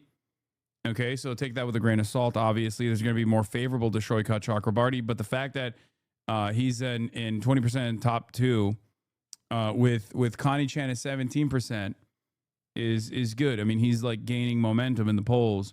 But what is this? For those who missed it, Hassan Piker is in favor of defeating one of the most progressive politicians in America. Why? Because he visited Israel and supported a bill addressing anti-Semitism. The message is clear. Anti-Zionism trumps everything else for these clowns. Sounds like Connie Chan might play the role of Brad Lanner in this one. No, I don't think she will. I don't know her at all, but I don't think she will. And I do think that DSA San Francisco... I think DSA's San Francisco branch will be unbelievably bad in this race. They are going to do everything they can to fucking rat fuck this. And then Scott Wiener is going to win 100%. Like that's the worst case scenario, but I totally see that happening. And I'm really, really, really fucking worried about that. Vote splitting between, progressive candidates. It's just a terrifying prospect. Have you ever considered that you're wrong about Shoykot? No, I have not. I have not considered that because I'm not wrong about Shoykot. And no one, and I mean no one, has actually brought up a singular convincing instance as to why. Everyone just goes, he's rich, he's a tech bro, fuck you. You're voting for a rich tech bro. Clearly, he's just trying to buy his seat. You just can't go beyond. Yeah, see? Look. Again, vendettas. Ratfuck Shoykot, like you ratfuck Dean, you mean? I don't think you deserve anything good. I'll be honest, chatter. Like, you just don't. You have to suck it up. You have to suck it up. I hope people understand. You have to suck it up. Okay? We have an unbelievable opportunity here. And all of this back and forth is unironically going to create an opportunity that Scott Wiener is already is utilizing. Guy who literally is one of the more pro-Israel candidates in California politics. Yeah. But yes, Luke Shoykot should come seek our endorsement and apologize for fucking Dean. I agree. Okay. So aside from the Dean Preston saga, like what's the issue? Have you looked at his policies? Do you not believe that he's being sincere? Would this change the dynamic for you? Remember how much you loved AOC when she first ran, okay? Remember how much you loved AOC when she first ran. Shoykot was at Justice Democrats at the time. He literally dropped Justice Democrats because he was like, I see a lot of promise and a lot of potential in AOC. I'm going to literally run her campaign. Remember how bold AOC used to be when she first ran. If you go back and rewatch old AOC comms from back when she first ran, okay, as the out of nowhere underdog pick, Shoykot was a major part of that, okay? A major part of that. He's been at this game for far longer than you have been a self-declared, self-described socialist. A lot of you do not know the background of these people. You just lean into aesthetics. Okay? Not only that, but he hasn't ever fucking stopped. I don't believe he's sincere. And when I loved AOC, I didn't know anything, to be honest. Working with Gary Tan is a really positive on my end, especially given the harm the group has done with Shoykot was also sort of, yeah, okay, well, they're all against him now. So what the fuck's that about? And secondly, again, exactly. Yeah, when I loved AOC, I didn't know anything, to be honest. Okay, so why don't you fucking listen to someone who was there when it was happening? Okay, why don't you listen to someone who is more knowledgeable than you? See, do you understand? Do you understand why sometimes I just say things and I'm like, please just give me a little bit of fucking charity. I know what I'm talking about. I was literally there when it was happening. Okay? Do you understand where I'm coming from? I'm not running off of fucking vibes. Please, Jesus Christ. Because now I know and I work in these groups. Oh my God. It's insane how quickly people are willing to write out progressives. No, brother, this is not even a writing off progressives. This is like, Shoykot isn't just like a regular fucking progressive pick, okay? I hate to break it to you, but you're canceled. Thanks, chatter. Take a week off. I am stupid, but everyone with this attitude is a lot more stupid. It seems like they're just LARPing. It feels like, no. They're just like, they got hurt one time. They leaned into Dean Preston. They thought Dean Preston was going to be this like, this once in a lifetime San Francisco candidate. I totally understand it. He's pretty good. Like, I get it. And he literally spent money against them. And he put his focus on the other dude, Bilal. Okay. And everyone in DSA San Francisco that worked on that campaign, that door knocked for that campaign, has not given up on that. And they do not trust this dude for that reason. They just think like, no, he's a fucking, he's a piece of shit. He's a rich tech bro. Okay. Ultimately, I think the situation is dire enough that DSA should not be doing purity and loyalty politics. Yeah, I don't disagree. The fact that they are targeting you as a threat means that, okay, it's irrelevant that they're fucking targeting me. Anyway, I think you should provide some charitability to the San Francisco DSA chapter here because they have probably given this 100 times more attention and thought than any outsider. I know. I am doing that. I am aware. Okay, 1,000 times more thought and attention than you, and it's bad to blame DSA chapters for not jumping on board with campaigns. I am doing that. I'm making that calculation, and I'm more understanding of where they're coming from. I also think they need to fucking lock in because the reason the The reason why they're not actually taking in Shoykot, the reason why they're not taking Shoykot seriously is because of what I already explained. Okay? That's it. Because you do not, I promise you, you do not have a real significant policy disagreement with anything that he's advancing. Okay? You don't. You want to know why I know you don't? Because not a single person has brought up any of his policy positions as a reason for why they're like, oh, I don't want to fucking national org locked in on Oliver Larkin because we know he has strict principles and followed national endorsement standards. Oh my God. Okay, I don't want to get into internal DSA shit, please. Okay. Again, we're talking about this seat, okay? Let's say you're in San Francisco. You saw his policies. What do you have an issue with beyond? What do you have an issue with it? Like, what are the issues that you have with his policies for this seat? Okay? Especially in comparison to Scott Wiener, for example. The internal DSA stuff does matter, though, if it's DSA being criticized. I don't want to get into it because it's embarrassing, it's silly, it's unnecessary to have in this situation. Okay? That's why. Because it doesn't favor me coming out and just, like, launching critiques at DSA and only expanding on that fucking endless embarrassing infighting that turns into, you know, things that people pay attention to from the outside to belittle the DSA when they're doing great work overall. Okay? That's why it's irrelevant. Just focus on the campaign, okay? Focus on the fucking campaign. What are some of the issues that you have with his policy prescriptions? You don't have them. You don't. Not a single person has brought up any of his policies that they take issue with. They just don't. It's not even a thing. Okay? This is what I mean. I'm in San Francisco. I won't support him regardless of his platform because his platform is a lie like endless other politicians. You did the same with Fetterman, Lamau. Yeah. Same with John Fetterman. Who are you supporting? Scott Wiener? Connie Chan? Is that what you're supporting instead? Like, if all politicians lie, what's there to, like, you're just not going to vote for any politician? Is that your argument? I mean, I banned him, but you know what? I'm going to unban him because I want to hear his dumbass opinion on this. Okay? Link to a detailed interview on each candidate's foreign policy. Chan is unfortunately very centrist. Yes. All three are, on paper, progressive. Okay? Shoykot is objectively the most leftist candidate in this race. Objectively. Bar none. Scott Wiener is progressive on social issues. He's a champion of like LGBTQ rights and stuff like that, but he is incredibly pro-Israel until this last race where he decided to say, oh yeah, I actually am very skeptical of Israel. By your same logic, you should be 100% voting for Gavin Newsom. Me? Are you talking to me? Okay. Yeah, we don't have ranked choice voting here in California. If we don't consolidate, it'll be a repeat of what happened with Cat in Illinois. I know.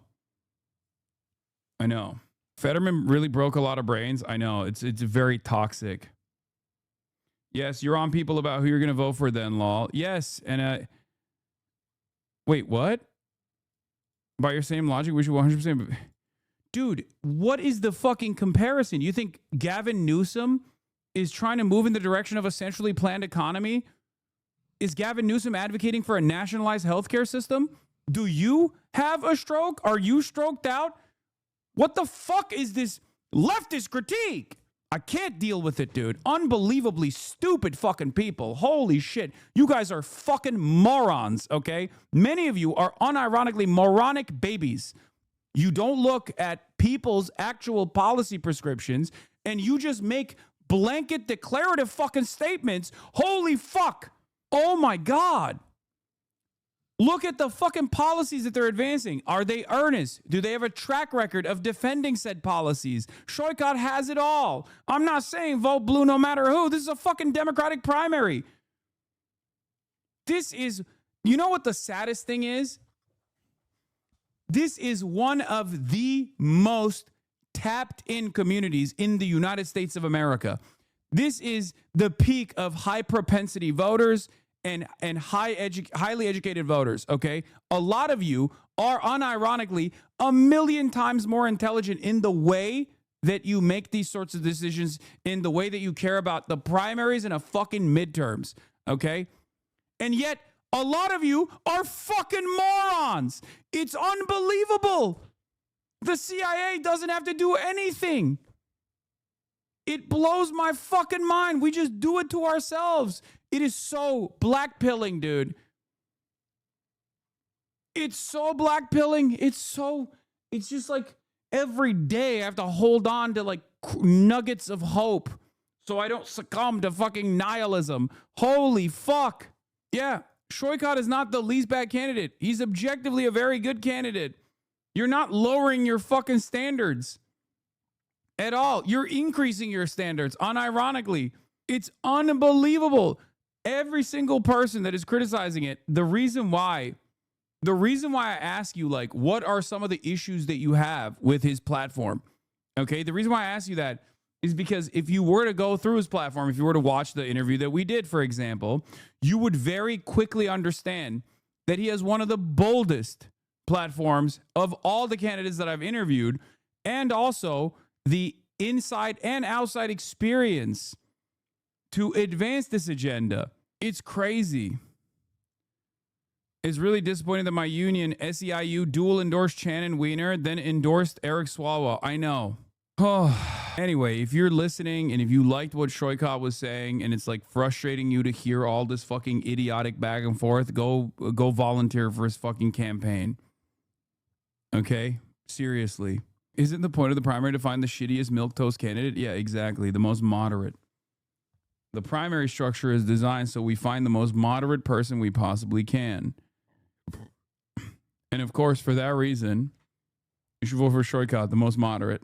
Do you consider Shoykot the same level as Zoran? Shoykot has fucking way better foreign policy than Zoran. What are you talking about? No, he is he doesn't have the legitimacy that Zoran has as an activist who worked within the DSA for years and years. But he absolutely has a much more comprehensive agenda than Zoran. What the fuck are we talking about? Again, this goes back to the same problem that I have with people who just fall mercy to vibes. You fall mercy, you give in to the vibes, and you're like, well, I love Zoran. He's awesome. He's handsome. And you hyper focus on the aesthetics. You don't apply the same standards to politicians. We just had a conversation about AOC and the way people treat AOC. This is precisely what I'm fucking talking about.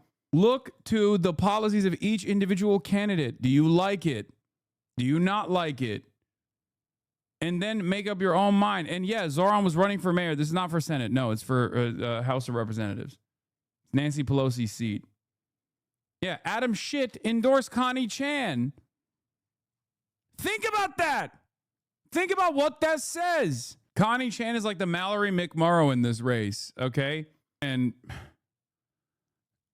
Shoykot is closer to the Abdul al-Sayed, if not far more radical than Abdul in many ways. How is it fine stuff? Shoykot claims to support not vibes, but his past actions are attacking DSA no matter what. Like, fine, I'll vote for him to beat Weiner, but why are you so unable to understand why we don't trust them? The reason why is because for a much longer time, okay, for a much longer time than the Dean Preston thing that Shoykot did, he has been at this battle, okay? They literally wrote the Green New Deal together, okay? Shoykot Chakrabarti was formative in the construction of the Green New Deal, chatter, okay? He was AOC's chief of staff, okay? Like, there is no, like, he has been at this for a very, very long time. So yes, I'm willing to overlook his past mistake in that race. Like, a lot of you just found out about Shoykot Chakrabarti. So you think, oh, he was like an unknown guy. I have no object permanence. Okay.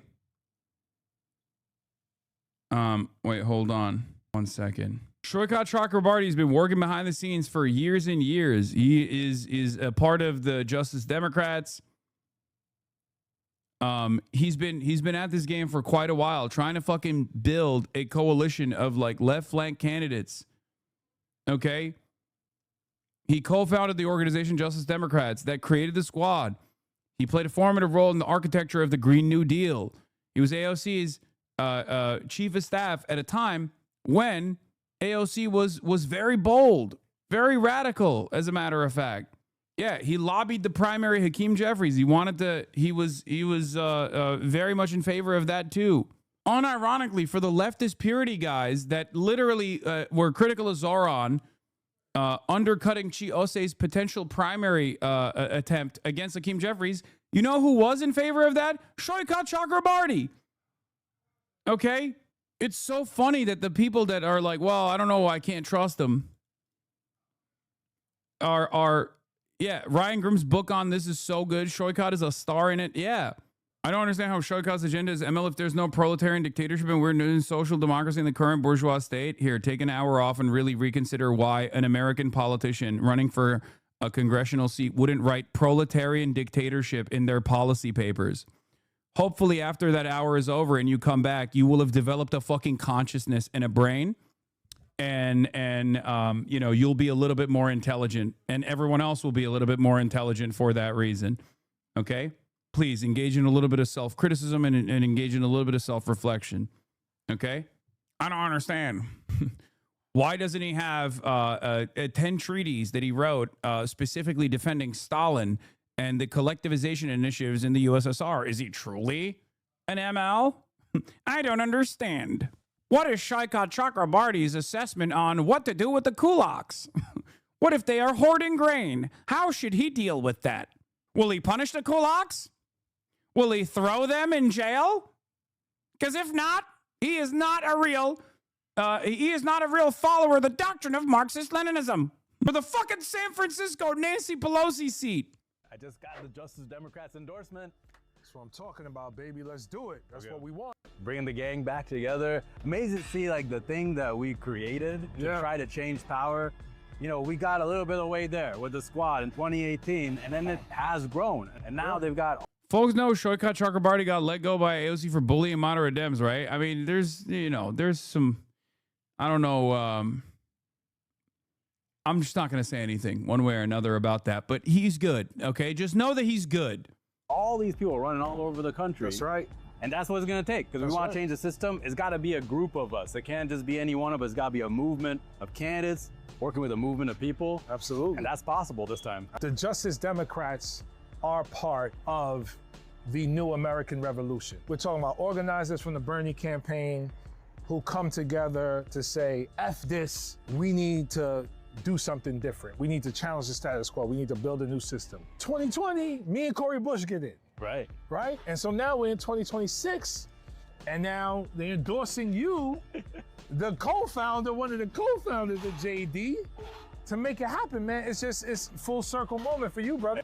If DSA is against the guy who got fired for bullying libs and they need to do some self-crit law, yes, that's why I'm saying, like, a lot of people look at who he's pushed for in San Francisco politics locally, and they just, you know, they don't look at anything else. They just remember that, and it's understandable that they're very frustrated by that, because many San Francisco DSA members were door knocking for Dean Preston, and they feel like they were robbed.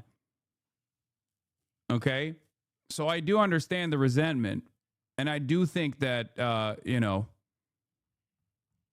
I do think that Shoikat needs to win over DSA San Francisco. I don't even know if it'll ever happen.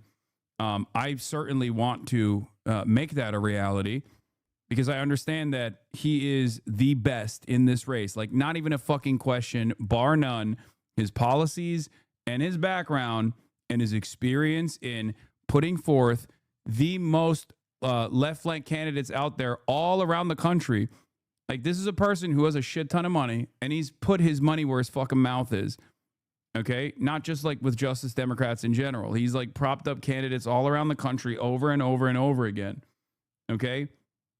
Him shying away from calling himself a socialist or whatever is ultimately inconsequential. I don't care about that. Okay? Just look at his fucking policies. I've interviewed him on stream. He's been on stream. I've interviewed him. Listen to that interview. It is impossible for your takeaway not to be that, what is this? It's a tough job Hassan has. Yeah, lol, chatter might have genuinely understood that proletarian dictatorship is a notion of the things Shoikat is describing. Don't get lost in the sauce, San Francisco. Yeah. He's not even mean. He's not even mean, okay? He's not even remotely mean, for the record. He's not. He's got a great track record in general.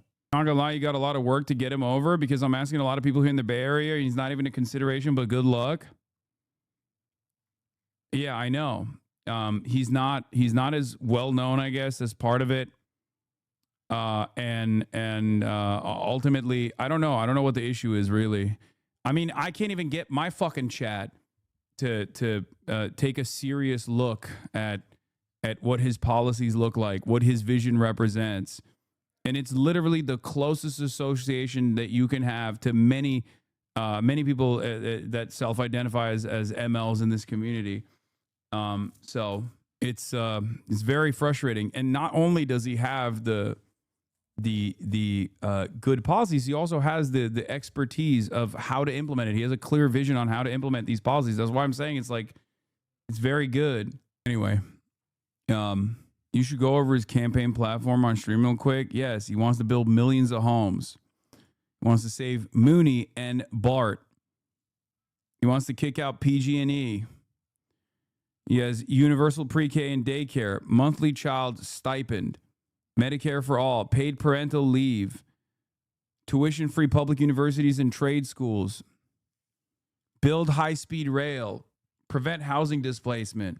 And for the record, this stuff is like the watered down version that is like the most palatable for a liberal audience. Okay? Muni, not Mooney. Okay, sure. Yeah, DSA hasn't backed anyone in this congressional primary. They're hesitant to back Schroykop because Schroykop played a role in funding a campaign against Dean Preston. The DSA backed San Francisco city supervisor that looks like Brace Belden. It's not even a risk. The irony, of course, is that it's not even a risk to vote for him. It's just like crazy to me that people are making it seem like it's a risk to vote for him. Okay? That's what's so wild about it, where people have just like made up their minds. I guess like sometimes people want to be contrarian against what I represent, and that's what it is. Scott Wiener has this locked down for the most part. Let's be real. And he is awful. Okay? He's like pro-LGBTQ, and that's pretty much it. Okay? He's pro-LGBTQ. I think he's a YIMBY, right? Like, that's his whole thing. He's like a classic. He's going to be another classic fucking California politician that will be dog shit on a lot of issues, and he'll be positive on all the social issues that the Democratic Party is like good on, and that's it. Okay? That's it. And he's also, once again, he was one of the most aggressive California Zionists. He's a neoliberal.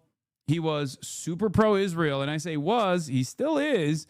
But now, because he knows he can't win a fucking race, especially in San Francisco, while still maintaining his pro-Israel positions, he has turned around and made it seem as though he wasn't a fucking massive advocate for Israel for the last 3 years.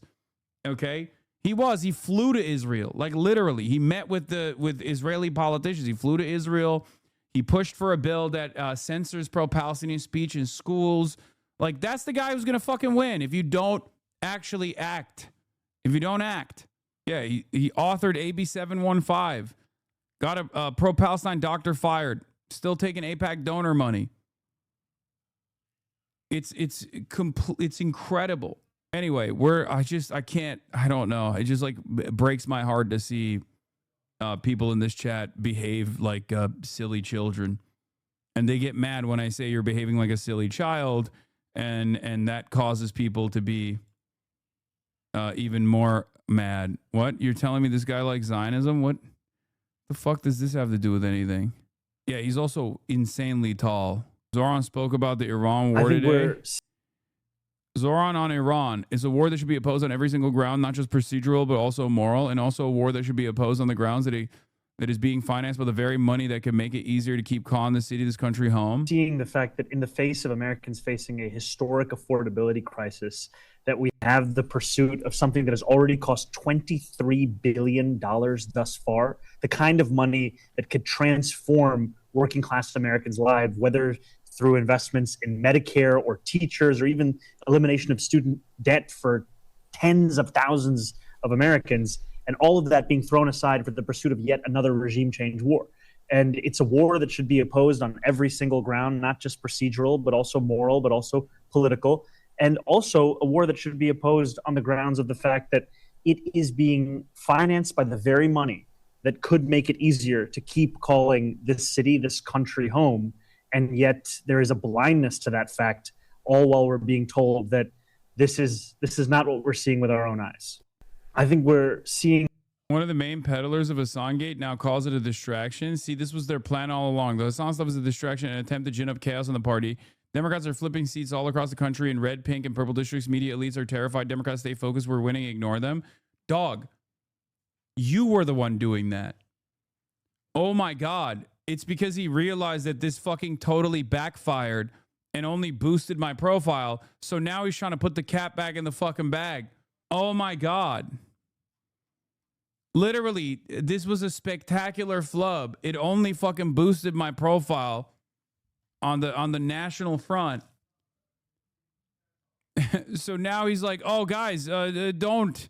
Let's just stop talking about Hassan, actually. Okay, you start. First, you, motherfucker.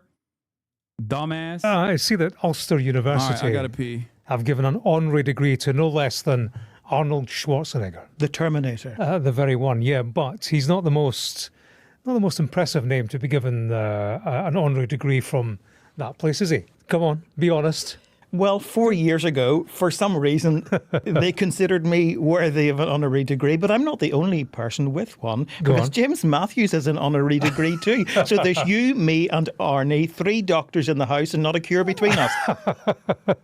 That's some forward line, isn't it? Yeah, I've got an honorary degree from Edinburgh Napier University, but of course, Arnie, the Terminator, that makes you the Blevinator, right? I'm James Matthews. And I'm David Blevins, and we're both in Washington, D.C. As we enter the 5th week of the Iran conflict, Donald Trump has been talking tough on Truth Social, where else? But has he threatened to commit war crimes? We'll investigate. The president rolls out his White House East Wing blueprint and reveals a few military secrets along the way. Should he be telling the public all this? And a new statue has appeared on the Mall in Washington, D.C. They're calling it a throne fit for a king. It's in the shape of a golden toilet in the heart of the nation's capital.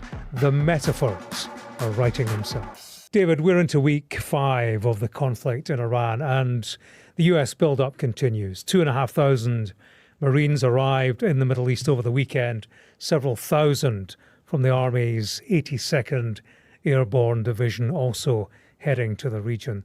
The prospect of a ground invasion, it seems to be increasing. As for Donald Trump, he's been fighting his war on social media. Yes, another day, another Truth Social. Wait, there's 2 of them? What the fuck? Oh, I'm sorry. What? That's funny. They're wearing the same shirt? Why did they do that? That just looks like he's interviewing himself. Oh, my God. Oh, my God. Oh, that's funny. Are you going over your CNN interview today, Unc? Post beginning this week, really, as the last one had ended with a contradictory statement talking about progress having been made in negotiations, while at the same time threatening to obliterate, there's that word again, civilian structures in Iran. Yeah. This is what he posted online. Great progress has been made, but if for any reason a deal is not shortly reached, which it probably will be, and if the Hormuz Strait is not immediately open for business, we will conclude our lovely stay in Iran by blowing up and completely obliterating all of their electric generating plants, oil wells and Karg Island, and possibly all desalination plants, which we have purposefully not yet touched. Yeah, that raises a number of questions, doesn't it? Not least, is that an American president threatening to commit war crimes? Some of those structures that he's talking about, desalination plants, they make water drinkable for the population, essential for human survival. To attack them is to commit a war crime. And yet Trump appears to be threatening that quite explicitly. Caroline Leavitt held a press briefing today She was asked about this. Of course, this administration and the United States Armed Forces will always act within the confines of the law. But with respect to achieving the full objectives of Operation Epic Fury, President Trump is going to move forward unabated. So the US always operates within the confines of the law, she says, but the president will pursue his objective. In the Strait of Hormuz, there are many more vessels flowing through today than there were. Is Felix stopping by again today? Yes, he is. The president has arranged. The president's been clear to Iran, open it for business, or we have options, and we certainly do. And when you look... Yeah, we got options. Trita Parsi says, an increasingly likely scenario for ground troops is that Trump will seek to take 3 Iranian islands in the Persian Gulf claimed by the UAE, Abu Musa, the Greater and Lesser Tums. It's in between, right? And this is a way to like win support over the UAE and like turn this into a Gulf versus Iran situation. Not that like these are going to be easy islands to take militarily anyway. Okay.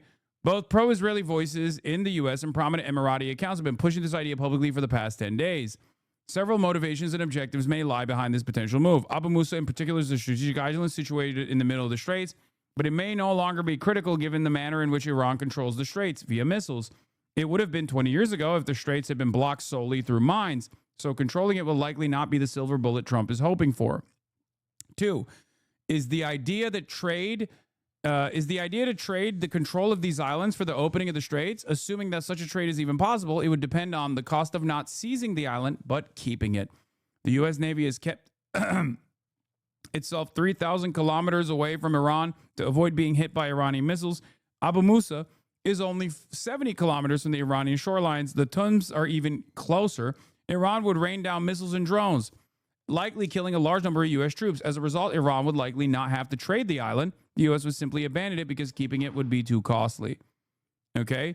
However, going for the island does carry some messaging and political benefits. The GCC states have been split by the war, with Oman and Qatar striking their separate deals with Iran. But GCC has a unified position on the 3 islands in support of the UAE.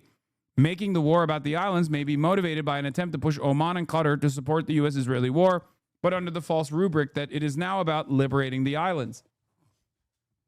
This would then also add new political messaging, given the UAE's likely endorsement and participation in the attempt to take/retain the islands. This would be an attempt to reframe the war from one that an isolated America and Israel are fighting alone to one in which there's a potential U.S.-Israel-Arab alliance against Iran. However, while that political messaging and reframing may succeed, it does not translate into a recipe for actually winning the war.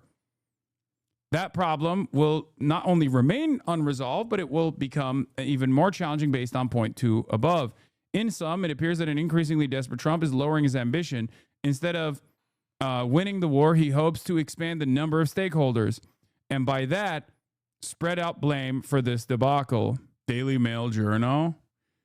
I am told by White House sources that Trump is seriously considering taking Karg Island. Yeah, but like how? The question is how. Okay, the question is how does he take it? And then if he takes it, how does he seize it?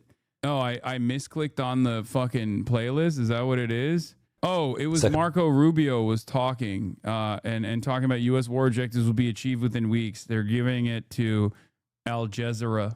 Rubio, thank you for talking to Al Jazeera. You're speaking to a global audience across Al Jazeera English, Al Jazeera Arabic, and our digital platforms, reaching viewers across the Middle East, including Qatar, well, Saudi also, Trump Arabia. is live right now, right? What is he doing? Is he fucking responding to the press, or is he just like signing shit? The United Arab Emirates, Bahrain, Kuwait, Oman, and Iran, as well as millions more around the world. Let me start by asking you this. Have formal talks begun with Iran, or are these still in direct communications, exploring common ground? On mail-in ballots? Well, there's messages and some direct talks going on between some inside of Iran and the United States, primarily through intermediaries, but there's been some conversation. And I think the president always prefers diplomacy, always prefers an outcome. And we could have done this before. I mean, imagine an Iranian regime who, instead of spending billions of dollars supporting terrorist groups and building up all these weapons, had invested that money into Iran, for the people of Iran, so they wouldn't have water shortages, so their economies would provide opportunities for an incredible people. The people of Iran are incredible people, very resourceful, very entrepreneurial. but it's their regime that's been a problem. And instead, they've chosen to spend the wealth of their country to support Hezbollah and Hamas and Shia militias inside of Iraq, and to try to destabilize Syria when Assad was there, and all over the world to sponsor terrorist plots and build these drones and build these weapons to threaten their neighbors unnecessarily. So we would always welcome a scenario in which Iran was led by people that had a different view of the future and had a different view. And if that opportunity presents itself, we're going to take it.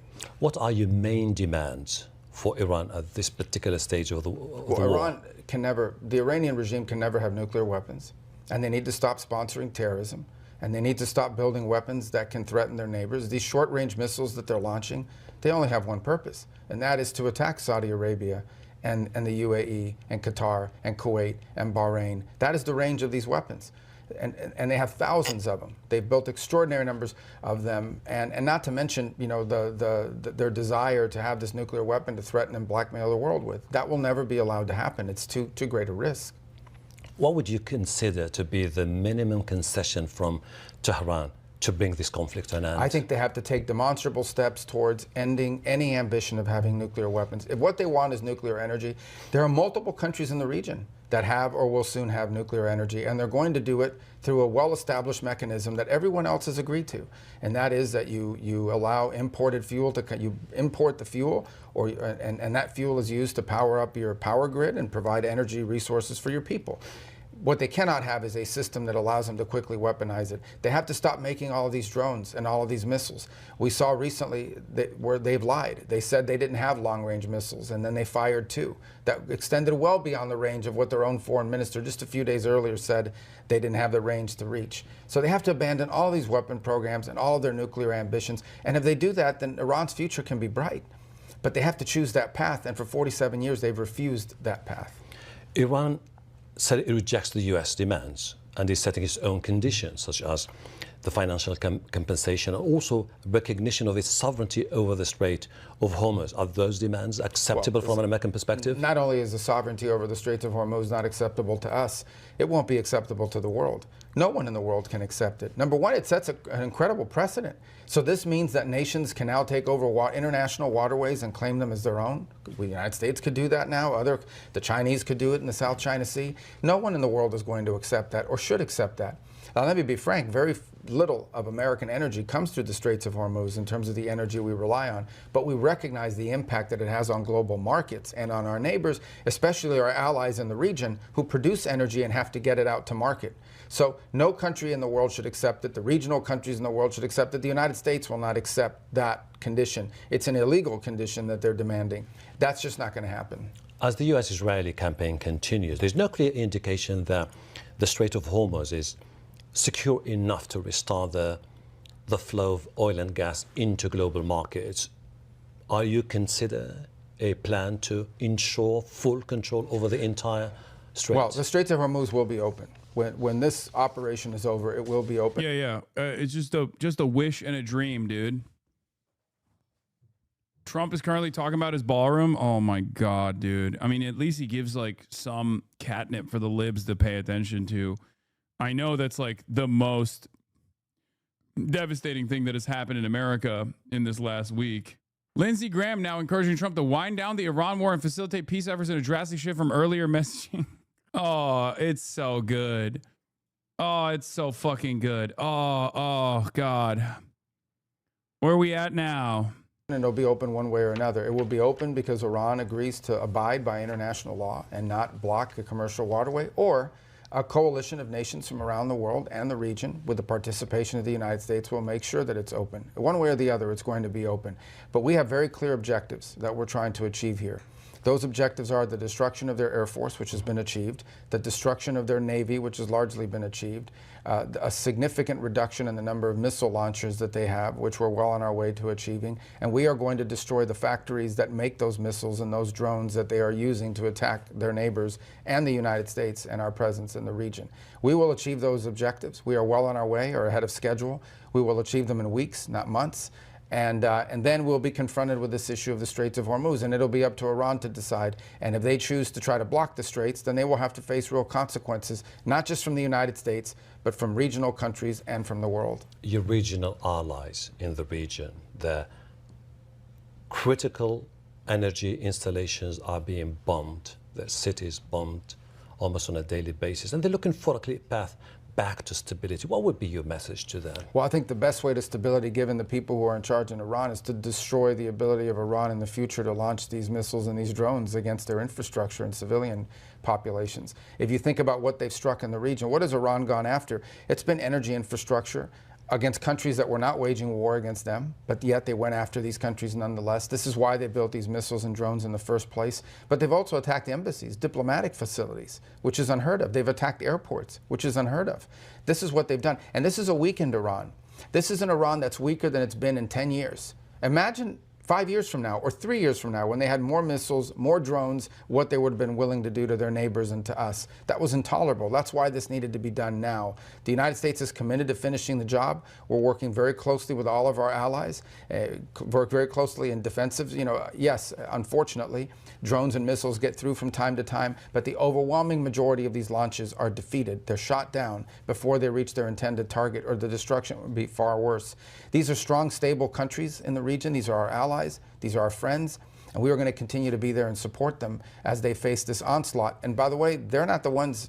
Iran is targeting them in retribution. Which the funniest part about this interview is where he just straight up says, Iran should spend its money on its own people rather than constantly waging war with the region. And like, objectively for Iran, spending its money on its missile system is genuinely a smart thing that they did, it turns out. But it's hilarious to say that when you're an American State Department official, when you're the Secretary of State of the United States of America, to say that. It's unbelievable to say that, okay? How insulting. Bitch, what about you and where you spend your money? You've been doing that. And stock prices were up today almost to a record because they know two things. Number one, we have a safe country. We had to take a little detour because we had a madman named Khomeini who sadly is no longer with us.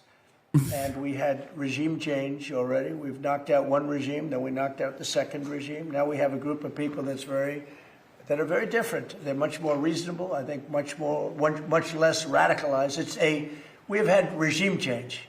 We're dealing with people that are much more rational, and it's amazing what we've done. We had to make a little detour. So when the stock market broke all records just a few weeks ago, when it hit 50,000 on the Dow, 7,000 on the S&P, I said to the American people, it's time that we have to make a little detour because we have a madman that wants a nuclear weapon, and if we didn't knock him out... Abdul Sayed was right. People are sad about losing Khamenei. Yeah, Trump is. It would have been used... Very sad. We lost before today, and you may not be standing there asking that question, okay? So I think we have a country that understands that. I see CNN did a poll, and they talked about voters or MAGA voters, and my poll came out at 100%. Nobody covers that poll. They had another poll where it's at 92% approval. I think that the people understand it. We'll be leaving very soon, and if France or some other country wants to get oil or gas, they'll go up through the Strait and Hormuz Strait. They'll go right up there, and they'll be able to fend for themselves. I think it'll be very safe, actually, but we have nothing to do with that. What happens in the Strait, we're not going to have anything to do with, because these countries, China will go up and they'll fuel up their beautiful ships and they'll leave and they'll take care of themselves. There's no reason for us to do it. We hit them hard. We got rid of a lot of the radicalized lunatics along the Strait. But if they want something, I would say that within 2 weeks, maybe 3, we're hitting them very hard. Last night we knocked out tremendous amounts of missile-making facilities. As you probably read or wrote, we knocked out. Excuse me. I think we 2 or 3 weeks. Yeah. We'll leave because there's no reason for us to do this. Look, problem with the Strait, a guy can take a mine, drop it in the water, and say, "Oh, it's unsafe." It's not like you're taking out an army or you're taking out a country, or they can drop it. Or you can take a machine gun from the shore and shoot a few bullets at a ship, or maybe an over-the-shoulder missile, small missiles. That's not for us. That'll be for France. That'll be for whoever's using the strait. But I think when we leave, probably that's all cleared up. Today I heard tremendous... Wait, so maybe it was a bad idea to like fuck with the country that could do that, right? They've been, again, we have had regime change. Now, regime change was not one of the things I had as a goal. I had one goal. They will have no nuclear weapon. And that goal has been attained. They will not have nuclear weapons. But we're finishing the job. And I think within maybe 2 weeks, maybe a couple of days longer to do the job. But we want to knock out every single thing they have. Now, it's possible that we'll make a deal before that, because we'll hit bridges, and we've hit some. We'll hit some bridges. We've got a couple of nice bridges in mind. But if they come to the table, that'll be good. But it doesn't matter whether they come or not. We've set them back. What? It'll take 15 to 20 years for them to rebuild what we've done to them. They have no Navy. They have no military. They have no Air Force. They have no telecommunications. They have no anti-aircraft systems.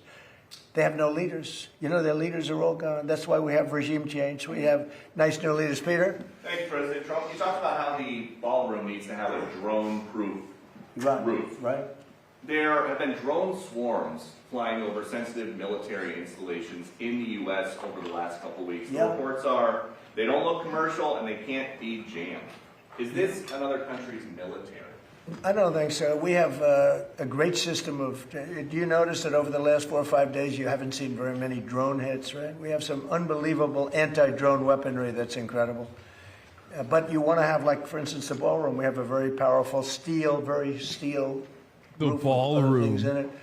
And you want to have, if you're building a building for security, just like his judge's opinion, you have to have security for the president and his staff.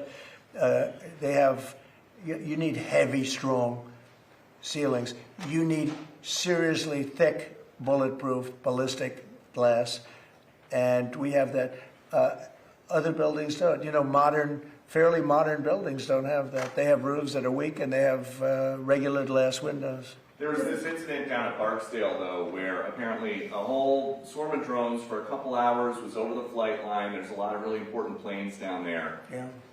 How concerned are you that this is something? Well, I'm not concerned. Yeah, I know about it. They've checked that out and they've gotten to the bottom of it.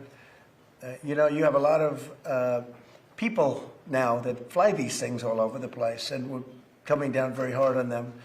But we're able to take them out militarily. We're able to take them out very easily. And a new thing is lasers. You know, the lasers are becoming very, very effective. You hit a drone and it melts in air. It's a beautiful thing to see. If it's coming at you, having a laser is a very nice thing. But we have, there are methods of defending against drones. I mean, the advantage from the standpoint of defense is they don't go very fast relative to a F-22, that plane right over there. They go very slow. They can be also shot out of the air by, you know, high-quality aircraft, which we have more than anybody ever had. And there was a viral video this week. I don't know if you saw it. Army helicopters hovering near Kid Rock's house in Nashville. Did you see that video? I didn't see it, no, but I'm sure they had a good time. Well, it depends. Well, they probably shouldn't have been doing it. Yes, you're not supposed to be playing games, right? But I'd take a look at it. They like Kid Rock. I like Kid Rock. Maybe they were trying to defend him. I don't know. Does Iran have to make a deal for the U.S. to end its operation in Iran? And No, have you spoken, no. and Iran have you doesn't spoken have to. directly? Iran doesn't have to make a deal. No. Yeah, I've spoken to a lot of people. It's a new regime. They are much more accessible. They are right. You know, they said, we have a present for you, Mr. President, out of respect. And they said, wait a minute, do you want me to answer the question? You're a fresh person. You know, we've had a lot of problems with you, haven't we? No, they don't. You asked me a question. No, they don't have to make a deal with me. When we feel that they are, for a long period of time, put into the Stone Ages, and they won't be able to come up with a nuclear weapon, then we'll leave. Whether we have a deal or not, it's irrelevant. Now, it's possible that we'll have a deal because they want to make a deal. They want to make a deal more than I want to make a deal. But, you know.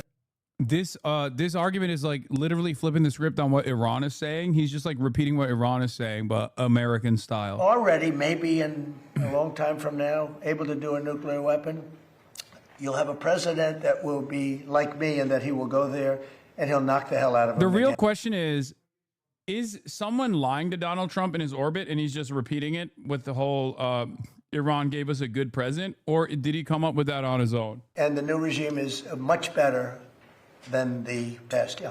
Because we know it's not true, and no one in that room is going to be like, why are you With saying what? that Iran gave you this What are they gift when it's threatening like them with? Iran BB guns? doing a deal with Pakistan They don't have separately? much left to threaten. My question for you is, are you... I don't know. US I mean, what are they, you made a statement. What did they threaten them with? I don't know. Tell me, how did they threaten them? Well, all I know is that they threatened him, sir. What does that mean? Fair enough. He said something nasty? Is the government in touch with these companies? Are you helping to backstop them? You don't even know what the threat was. What was the threat? I haven't heard it. What was the threat? Did they say they're going to blow them up? They're going to hit them? They're not. You know what they're not going to do? They're not going to hit them with a nuclear weapon. Yeah. Is this something you're concerned about, sir? No. Iran's IRGC issues a warning that they will target 18 U.S. technology companies if the U.S. continues targeted assassinations of Iranian leaders beginning on April 1st. Those companies include really? NVIDIA, Apple, Microsoft. Most of those people are dead already. Yeah, Peter? I got one. Your son Eric posted a photo of what will be the Trump Presidential Library. It's a huge skyscraper. In Miami? Is that all a library? What else is going in? No, well, it's a library. It's a museum or a library. It's a presidential. But I wouldn't start it till I'm out of office. I don't believe in building libraries or museums. It's really like the Barack Hussein Obama one in Chicago. In not a good location, and it's a very unattractive building that's seriously late and seriously over budget. I think you're going to see a great one here, and it'll go up on time, on budget, best location in Miami. They say it's the best block in Miami, and the state worked with us. Will people live in the floors? No, it's going to be most likely a hotel. You know, this concept could be office, but it's most likely going to be a hotel with a beautiful building underneath and a 747 Air Force One in the lobby, which is going to be a trick. And the Supreme Court tomorrow is going to hear arguments about your executive order trying to get rid of birthright citizenship. And I'm going. You're going to go to the Supreme Court I think tomorrow? so. I do believe. And just sit there and listen. Because I have listened to this argument for so long, and this is not about Chinese billionaires or billionaires from other countries who all of a sudden have 75 children or 59 children in one case or 10 children becoming American citizens. This was about slaves. And if you take a look, slaves, we're talking about slaves from the Civil War. And if you take a look at when it was filed, all of this legislation, all of this, everything having to do with birthright citizenship, it was at the end of the Civil War. The reason was it had to do with the babies of slaves and the protection of the babies of slaves. It didn't have to do with the protection of multi-millionaires and billionaires wanting to have their children get an American citizenship. It is the craziest thing I've ever seen. It's been so badly handled by legal people over the years. If you look at the original birthright citizenship papers, they all happened right after the Civil War. The reason was it had to do with the babies of slaves. Constitutional law scholar And Trump. hopefully it's going to say, because our country is being scammed. We're getting all of these people. They're selling the rights to them. People are making a big living, getting hundreds of thousands and even millions of dollars from bringing people in and saying, congratulations, your whole family is going to be a citizen of the United States of America. That's not what it was for. It wasn't for billionaires bringing people in or family in. It was for the children of slaves. And what you really have to do, and I don't think the lawyers talk about it as much, look at when the Civil War ended. And it's literally funny because he has actually a golden card now, like a Trump card that you can buy a citizenship with. No, I went once before, with the opening of the Supreme Court in the last administration. And which justices will you be listening for most closely? I love a few of them. I don't like some others. And you know, you say what you want, but you have the ones that were appointed by Barack Hussein Obama and Biden. I don't care how good your case is. You can have the greatest case ever. They're going to rule against you. They always do. And it's not supposed to be that way. Now, the Republicans tend to be very different. They want to show how honorable they are. so a man can appoint them and they can rule against him. It's so proud of it. We're so proud we ruled against Trump. We're so proud. We're above it. There are those that say that's wonderful, and there are those that say they're so stupid. But the Democrats never fail at one thing. When Barack Hussein Obama or when Biden appoints somebody, they go along that line. You can have the greatest case in history. And almost, I guess I have to say almost, maybe I don't have to say it, almost without fail, those people, 4 of them, sometimes 5 of them, but 4 of them will vote against you. You don't have a chance. You don't have a chance. And that's not what the court system is. Now, the Republican appointees tend to go, and this has been long before me. This has been for many years. Some people would call it stupidity. Some people would call it disloyal. Some people would say they're right in doing it. And I don't mind being right, but the other side almost never does it. This is the most pliant almost. court I think you that can we've find ever maybe had. a couple of instances. Almost never does. When a Democrat appoints a judge, and I'm talking about judges, not just justices. And even then, it's You not go enough before for some him. of these Democrat judges in Washington, D.C., and you don't have a chance. That's why I gave pardons to hundreds of people that were so badly treated, having to do with J6. Yeah. President next. Oh, do you have a question? Yeah. Let's go. I didn't see you over there. Sorry. You've been so nice. Here we go. Now she's gonna hit me with a bad one. Go ahead. On the Save America Act, Mr. President, do you still think it's going to pass? Were you signing? I don't know. It's the craziest thing. The Democrats are totally against it. Again, they're unified. I think maybe you would have Fetterman, who I have a lot of respect for, but the Democrats are unified against it, and you need Democrat votes. Unless you do something smart called the filibuster, terminate the filibuster, which they should do. Republicans should do that, but there are a couple of Republicans that maybe they're not so smart, because the Democrats will do it on the first day in office, maybe the first hour. It's a question, will it be the first hour or the first day? So who can believe that a person, you can't even get it to the floor, that a person wouldn't vote for, think of it, for citizenship, proof of citizenship, for voter identification. And we also added one, we added mail-in ballots. Mail-in ballots with exceptions for the military, for people that are sick, people that are traveling, for the disabled. We have very generous exceptions. But who would believe that that would be possible not to get those things to vote for? And then we added Trump votes by mail, by the way. different subject, but we added that, and we said no trans. Just wanted to repeat that one more time. Donald Trump has always consistently voted by mail, every single election. Maybe 98 in some cases, maybe 99 in terms of those first two. If you talk about the first two, I think at 98, 99% voter identification, right? Wouldn't you think? Don't you think it's nice with picture? Wouldn't you think it's nice when the Democrats had their convention? I remember it so well. You had to have The entire state of Oregon votes by mail. Utah, Florida. There's plenty of red states that do vote by mail as well. A picture, and if you didn't have that card, they threw you away. In New York City recently, we had a big snowstorm. Mayor Mandami he called out for people to shovel snow, but you had to give identification. Mayor Mandani. If you didn't have, and it wasn't one identification, you had to have 2. So Yes, because it's literally a job. They're applying for a government job. That is not the same standard you would apply to voting. Yes, yeah. They were applying for a local government job. They know that they would get paid for, so they get a fucking W-9 or a W-2. fighting like hell. Would you sign They're actually fighting for their survival because their policy, the Republicans have great policy, smart policy, strong borders, low interest rates, low taxes. We just gave you the largest tax cut in history. all these great policies, you know, we want a strong military. Look at our military. We have the strongest military. Look what happened in Venezuela. It was so incredible. People said the greatest military maneuver they've ever seen. Look what's happening in Iran. I mean, it's most likely for a 1099, which is ironic because that's what I have.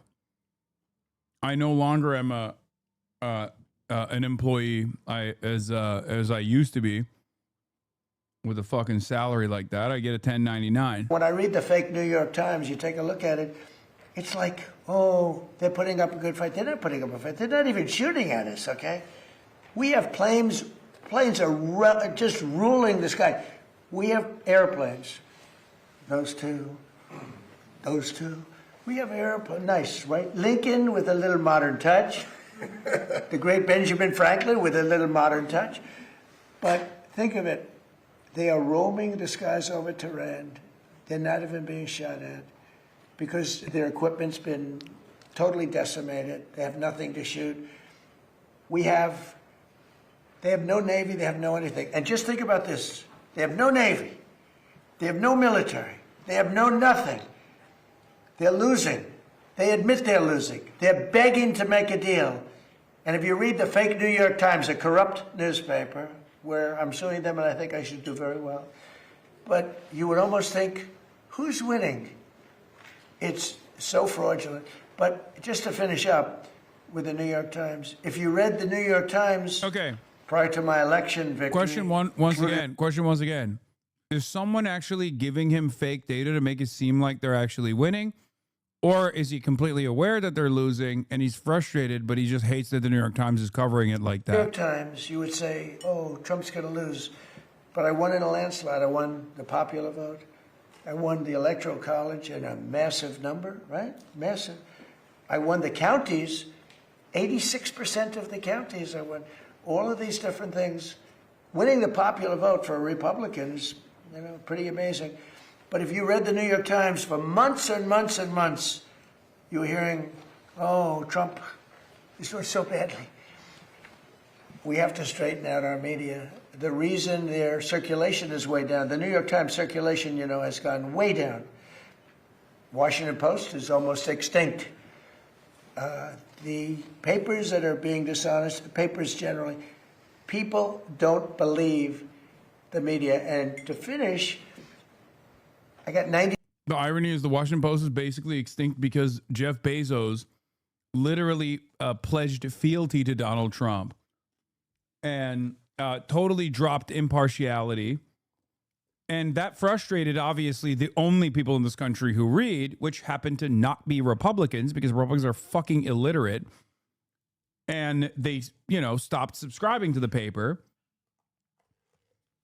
So the only reason why Washington Post died is because of its like very clear pro-Trump slant, which has no market whatsoever amongst people who have the capacity to read. If you can read, if you are literate, you're probably not pro-Trump. What happened to them, but they're bad. Their circulation went way down. Wall Street Journal, I don't know if you saw the numbers that came out yesterday. New York Times, way down. Wall Street Journal, way down. Washington Post, #1, way down. Because people don't believe them anymore. And until they get, it's not the paper, it's not the big, it's that they have no credibility anymore, which is a very sad thing for our country. Thank you very much, everybody. Can you text Felix and make sure he's okay? He should have been there by now, and I'm worried about him. The fuck are you talking about? Wait, what is this? Fox News talked about you and Dr. Abdul with former Israel ambassador? What the fuck? People in Dearborn who are sad today. So, like, I just don't want to comment on Khamenei at all. It's great that he's dead. My first man was 86 years old. He was going to be dead sometime soon anyway. Second, that doesn't justify, the fact that he was a bad man does not justify our breaking of international law and unilateral action outside of wartime. By the way, the irony is like when they show the full quote, he just comes across as like super thoughtful and unironically way more in tune with the you know collective attitude than any number of different like random Democratic Party consultants every Republican. Like, he's just. Okay, so let's bring in Michael Oren, former Israeli ambassador to the U.S. Welcome to you, Ambassador. What did you think when you heard that? Good to be with you, Sandra. I think it's, what can I say? It's disgusting. Ayatollah Khamenei is a person who has killed tens of thousands of people, including thousands of his own citizens, raped and murdered women, gay people. You are the former Israeli ambassador to the United States. You literally have the Nazi flag behind you. What the fuck do you mean anybody else is a fucking bloodthirsty murderer? Hello? Hello? You're Israeli. You work for the Israeli government. There is no comparison. What the fuck? Hundreds and hundreds of Americans killed by this man. And the fact that anybody's saddened by his passing or is afraid to talk about people who are saddened by his passing is reprehensible. It just is. It's a moral meltdown is what it is. So we're going to say, and by the way, there is nothing remotely illegal about America's intervention in Iran. Iran committed literally hundreds of acts of war against the United States since 1979. In what moral universe is responding to that forcefully? A violation of international law. It beats me. These people know nothing about international law. Well, the statement that he issued is more about the leak of the audio than the content of it.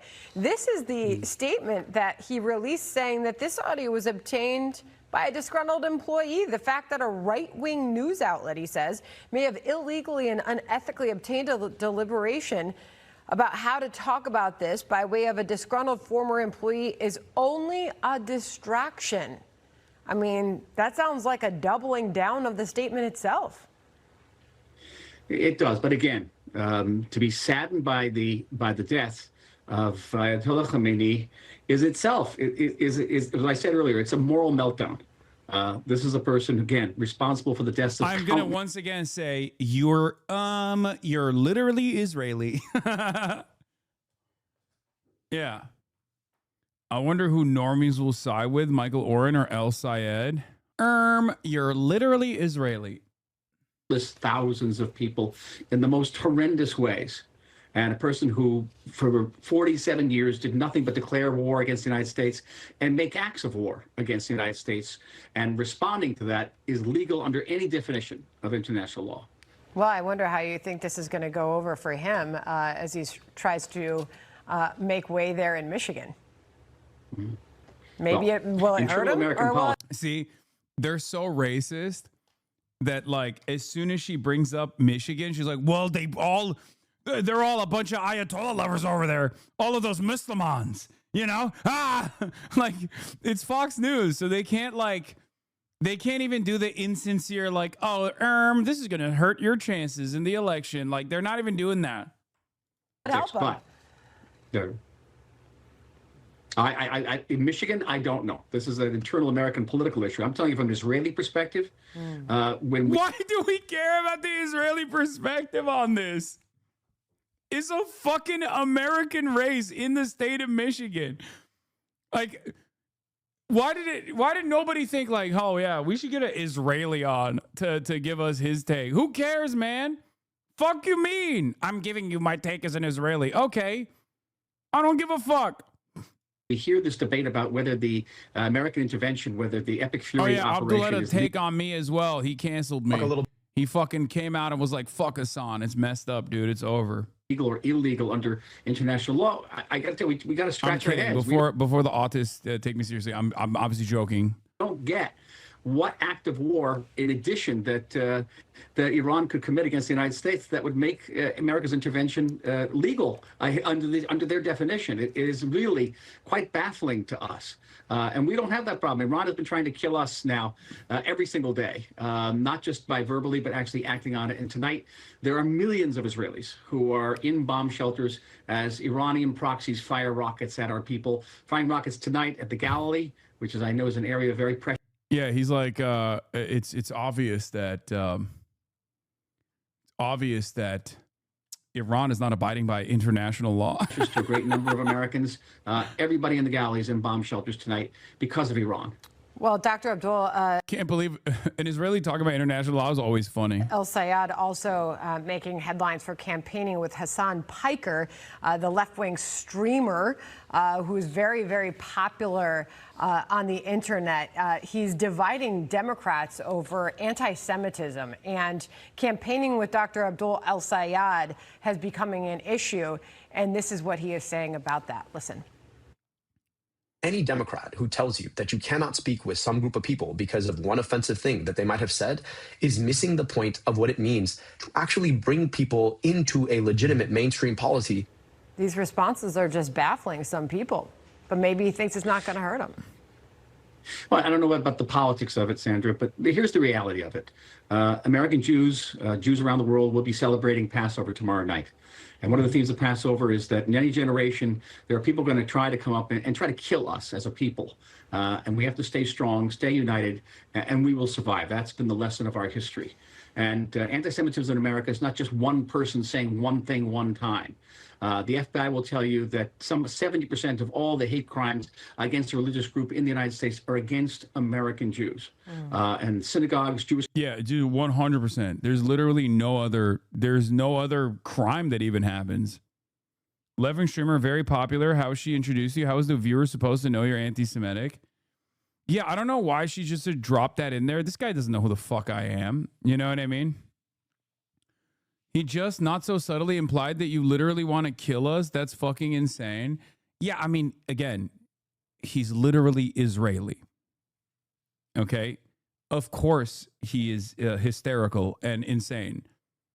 Like, who gives a fuck? You know what I mean? Community centers are under heavy guard, police guard, FBI guard over the next 24 hours. So it's not just people giving one-off statements.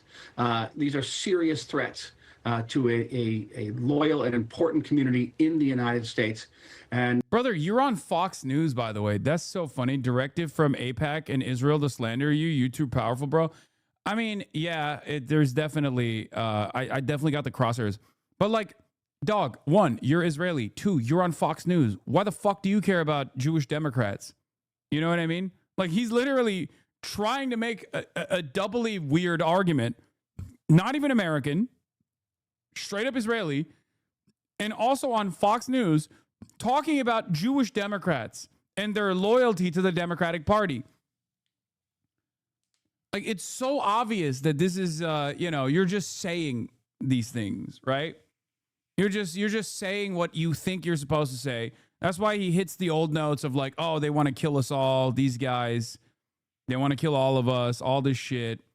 Rewind a bit. He just did a dual loyalty trope, but not anti-Semitically. I mean, so does Jake Tapper. Let's be real. So we, the Jewish people throughout the world, identify, stand with the community, with the American Jewish community, and hope for the best over the next 24, 30 hours of our holiday. Ambassador, really appreciate your My thoughts. My dad is cooking the books again. Yeah, we're gonna cover Abdul's take in 1 second. I just want to see the comments on this video. A lot more people outside of Dearborn are not sad at all. I love how they cite international law, but they can never actually state what the law is. What do y'all think about the ballroom? Definitely a moral meltdown. For sure, this candidate, if elected, will prioritize religion over. Michigan is a no-go zone. They said the same about bin Laden. He's old, etc. He did not downplay it. He said it was a war crime, which under international law is 100% correct. Wow, Fox News comments a little bit at odds with the commentary here. Like, it's got to be funny where in the brain of like conservatives is like ping-ponging between like, do I hate Muslims today or do I hate Israel? But I guess it just dropped, so there's probably not enough comments here. But very cool. Israel's the most bipartisan issue in Israel. Israel is the most bipartisan issue in the U.S., it seems. Yeah, it is. Except it's for the public, there's bipartisan disapproval of Israel. And for the politician class, there's bipartisan approval for Israel. So, yeah. Anyway, this is also another poll that came out. New Melman Group / Jewish Electorate Institute of Poll of American Jews. 32% approve of U.S. action against Iran. 55%, including 74% of Jewish Democrats, disapprove. 83% of Orthodox Jews support the war. Okay?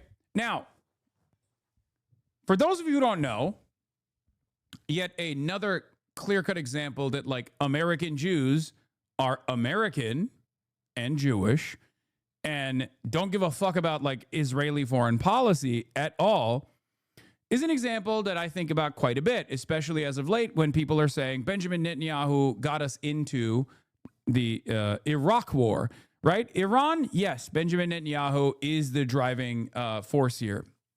But with Iraq, I disagree with that. I disagree with that vehemently.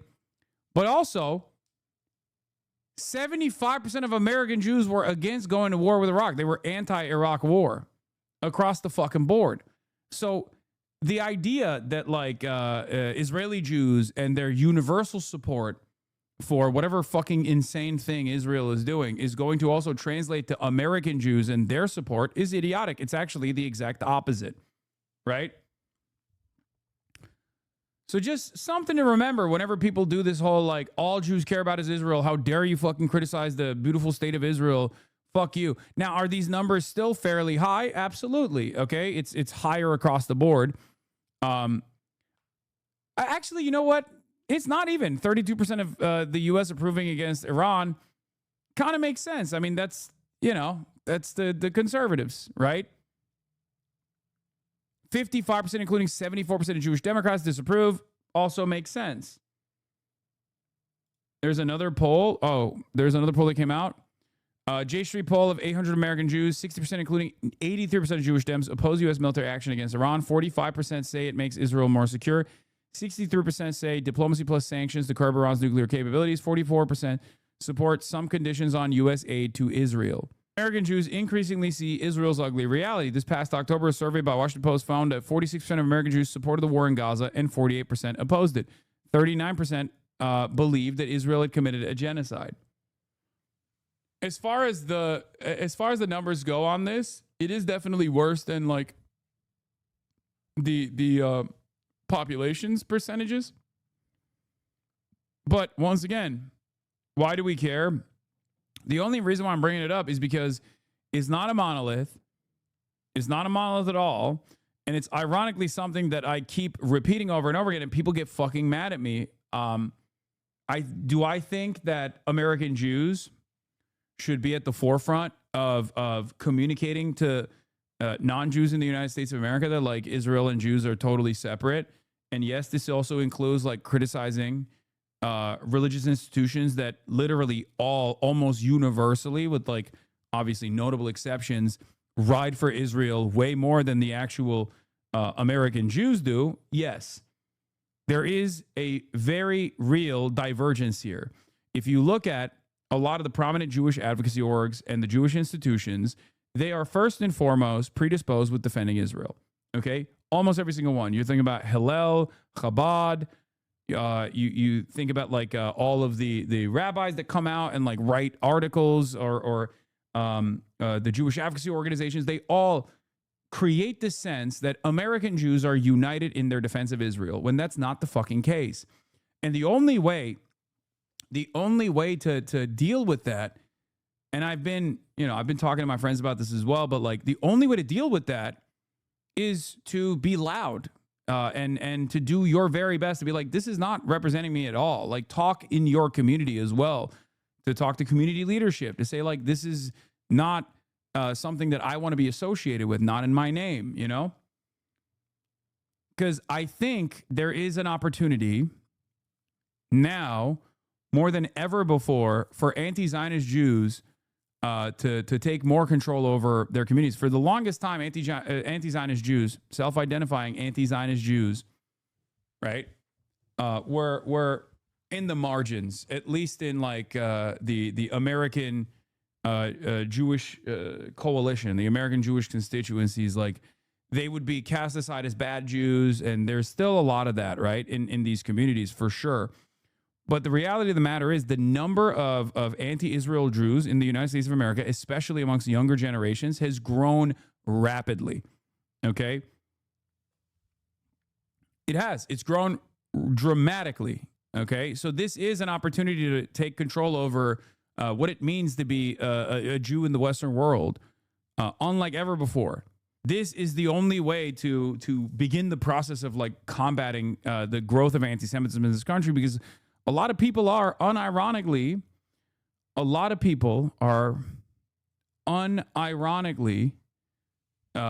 learning from the way that a lot of Jewish institutions operate at the behest of Zionist goals, the false conflation between Judaism and Zionism. Literally every Jewish organization I grew up with is pro-Israel. I don't know a way out of that would leave Jewish organizations intact, which is obviously the fault of the orgs, but I truly don't see many more Jewish people abandoning the world they grew up with. No, I know. But I'm saying that there are more numbers now to start making these changes within these communities than ever before, right? There's obviously also like alternative organizations out there like JVP and shit, but like it's nowhere near as marginal as it used to be. So it's increasingly becoming a divergence between like a 50-50 split amongst Jews versus the 100% of Jewish institutions that are super pro-Israel unconditionally. Do you see what I mean? Like if I were to have this conversation, like 5 years ago, 6 years ago, it would not even be a question. If you were an anti-Zionist Jew and you spoke out against this sort of thing, you would immediately be branded as an outcast, right? You'd be cast aside. Whereas nowadays there are a significant number of Jews who are speaking out, right? Maybe they're not speaking out against their organizations, but they are actually, openly saying that they are, Israel doesn't represent them and they find Israel's actions to be unconscionable. Does that make sense? So the next step in organizing would be to either set up alternative institutions or to try to get the institutions that you are already a part of to decouple from Israel. My relative's in the IOF, so my family is a lost cause, but so is the entire community. I mean, I know. Well, Yehuda, if I'm not mistaken, you're Orthodox, right? Or you come from an Orthodox community, 83% of the Orthodox American Jews are in favor of the bombing campaigns on Iran. So that's a little bit more difficult, I think. How do you remember that? I keep tabs on all my Jews. I have a list. All the black chatters, they're on a list. All the Jewish chatters, they're on a list. Yeah. Anyway, don't joke about that, bro. Wait, what? Federal judge approves Trump effort to obtain list of Jews from Penn. Wait, what? Oh, no. They're doing lists? Oh, no. Brother, what the fuck? Hey, yo. That's weird. That's a weird thing to do, man. What are they going to do with those numbers? They're going to be like, are you committed to Israel or are you going to prison? Are you committed to the nation state of Israel? We've handed this list to Beitar. They are going to come to your house if you don't pledge fealty and say 10 M Israel highs right now. It's not just a list. It's their names and phone numbers among other info. President who called Baker Shylock is making a list of Jews to fight anti-Semitism, of course. Yeah. Is it a good thing or a bad thing when governments collect lists of Jews? Historically, it hasn't been too good. Damn, this guy's good.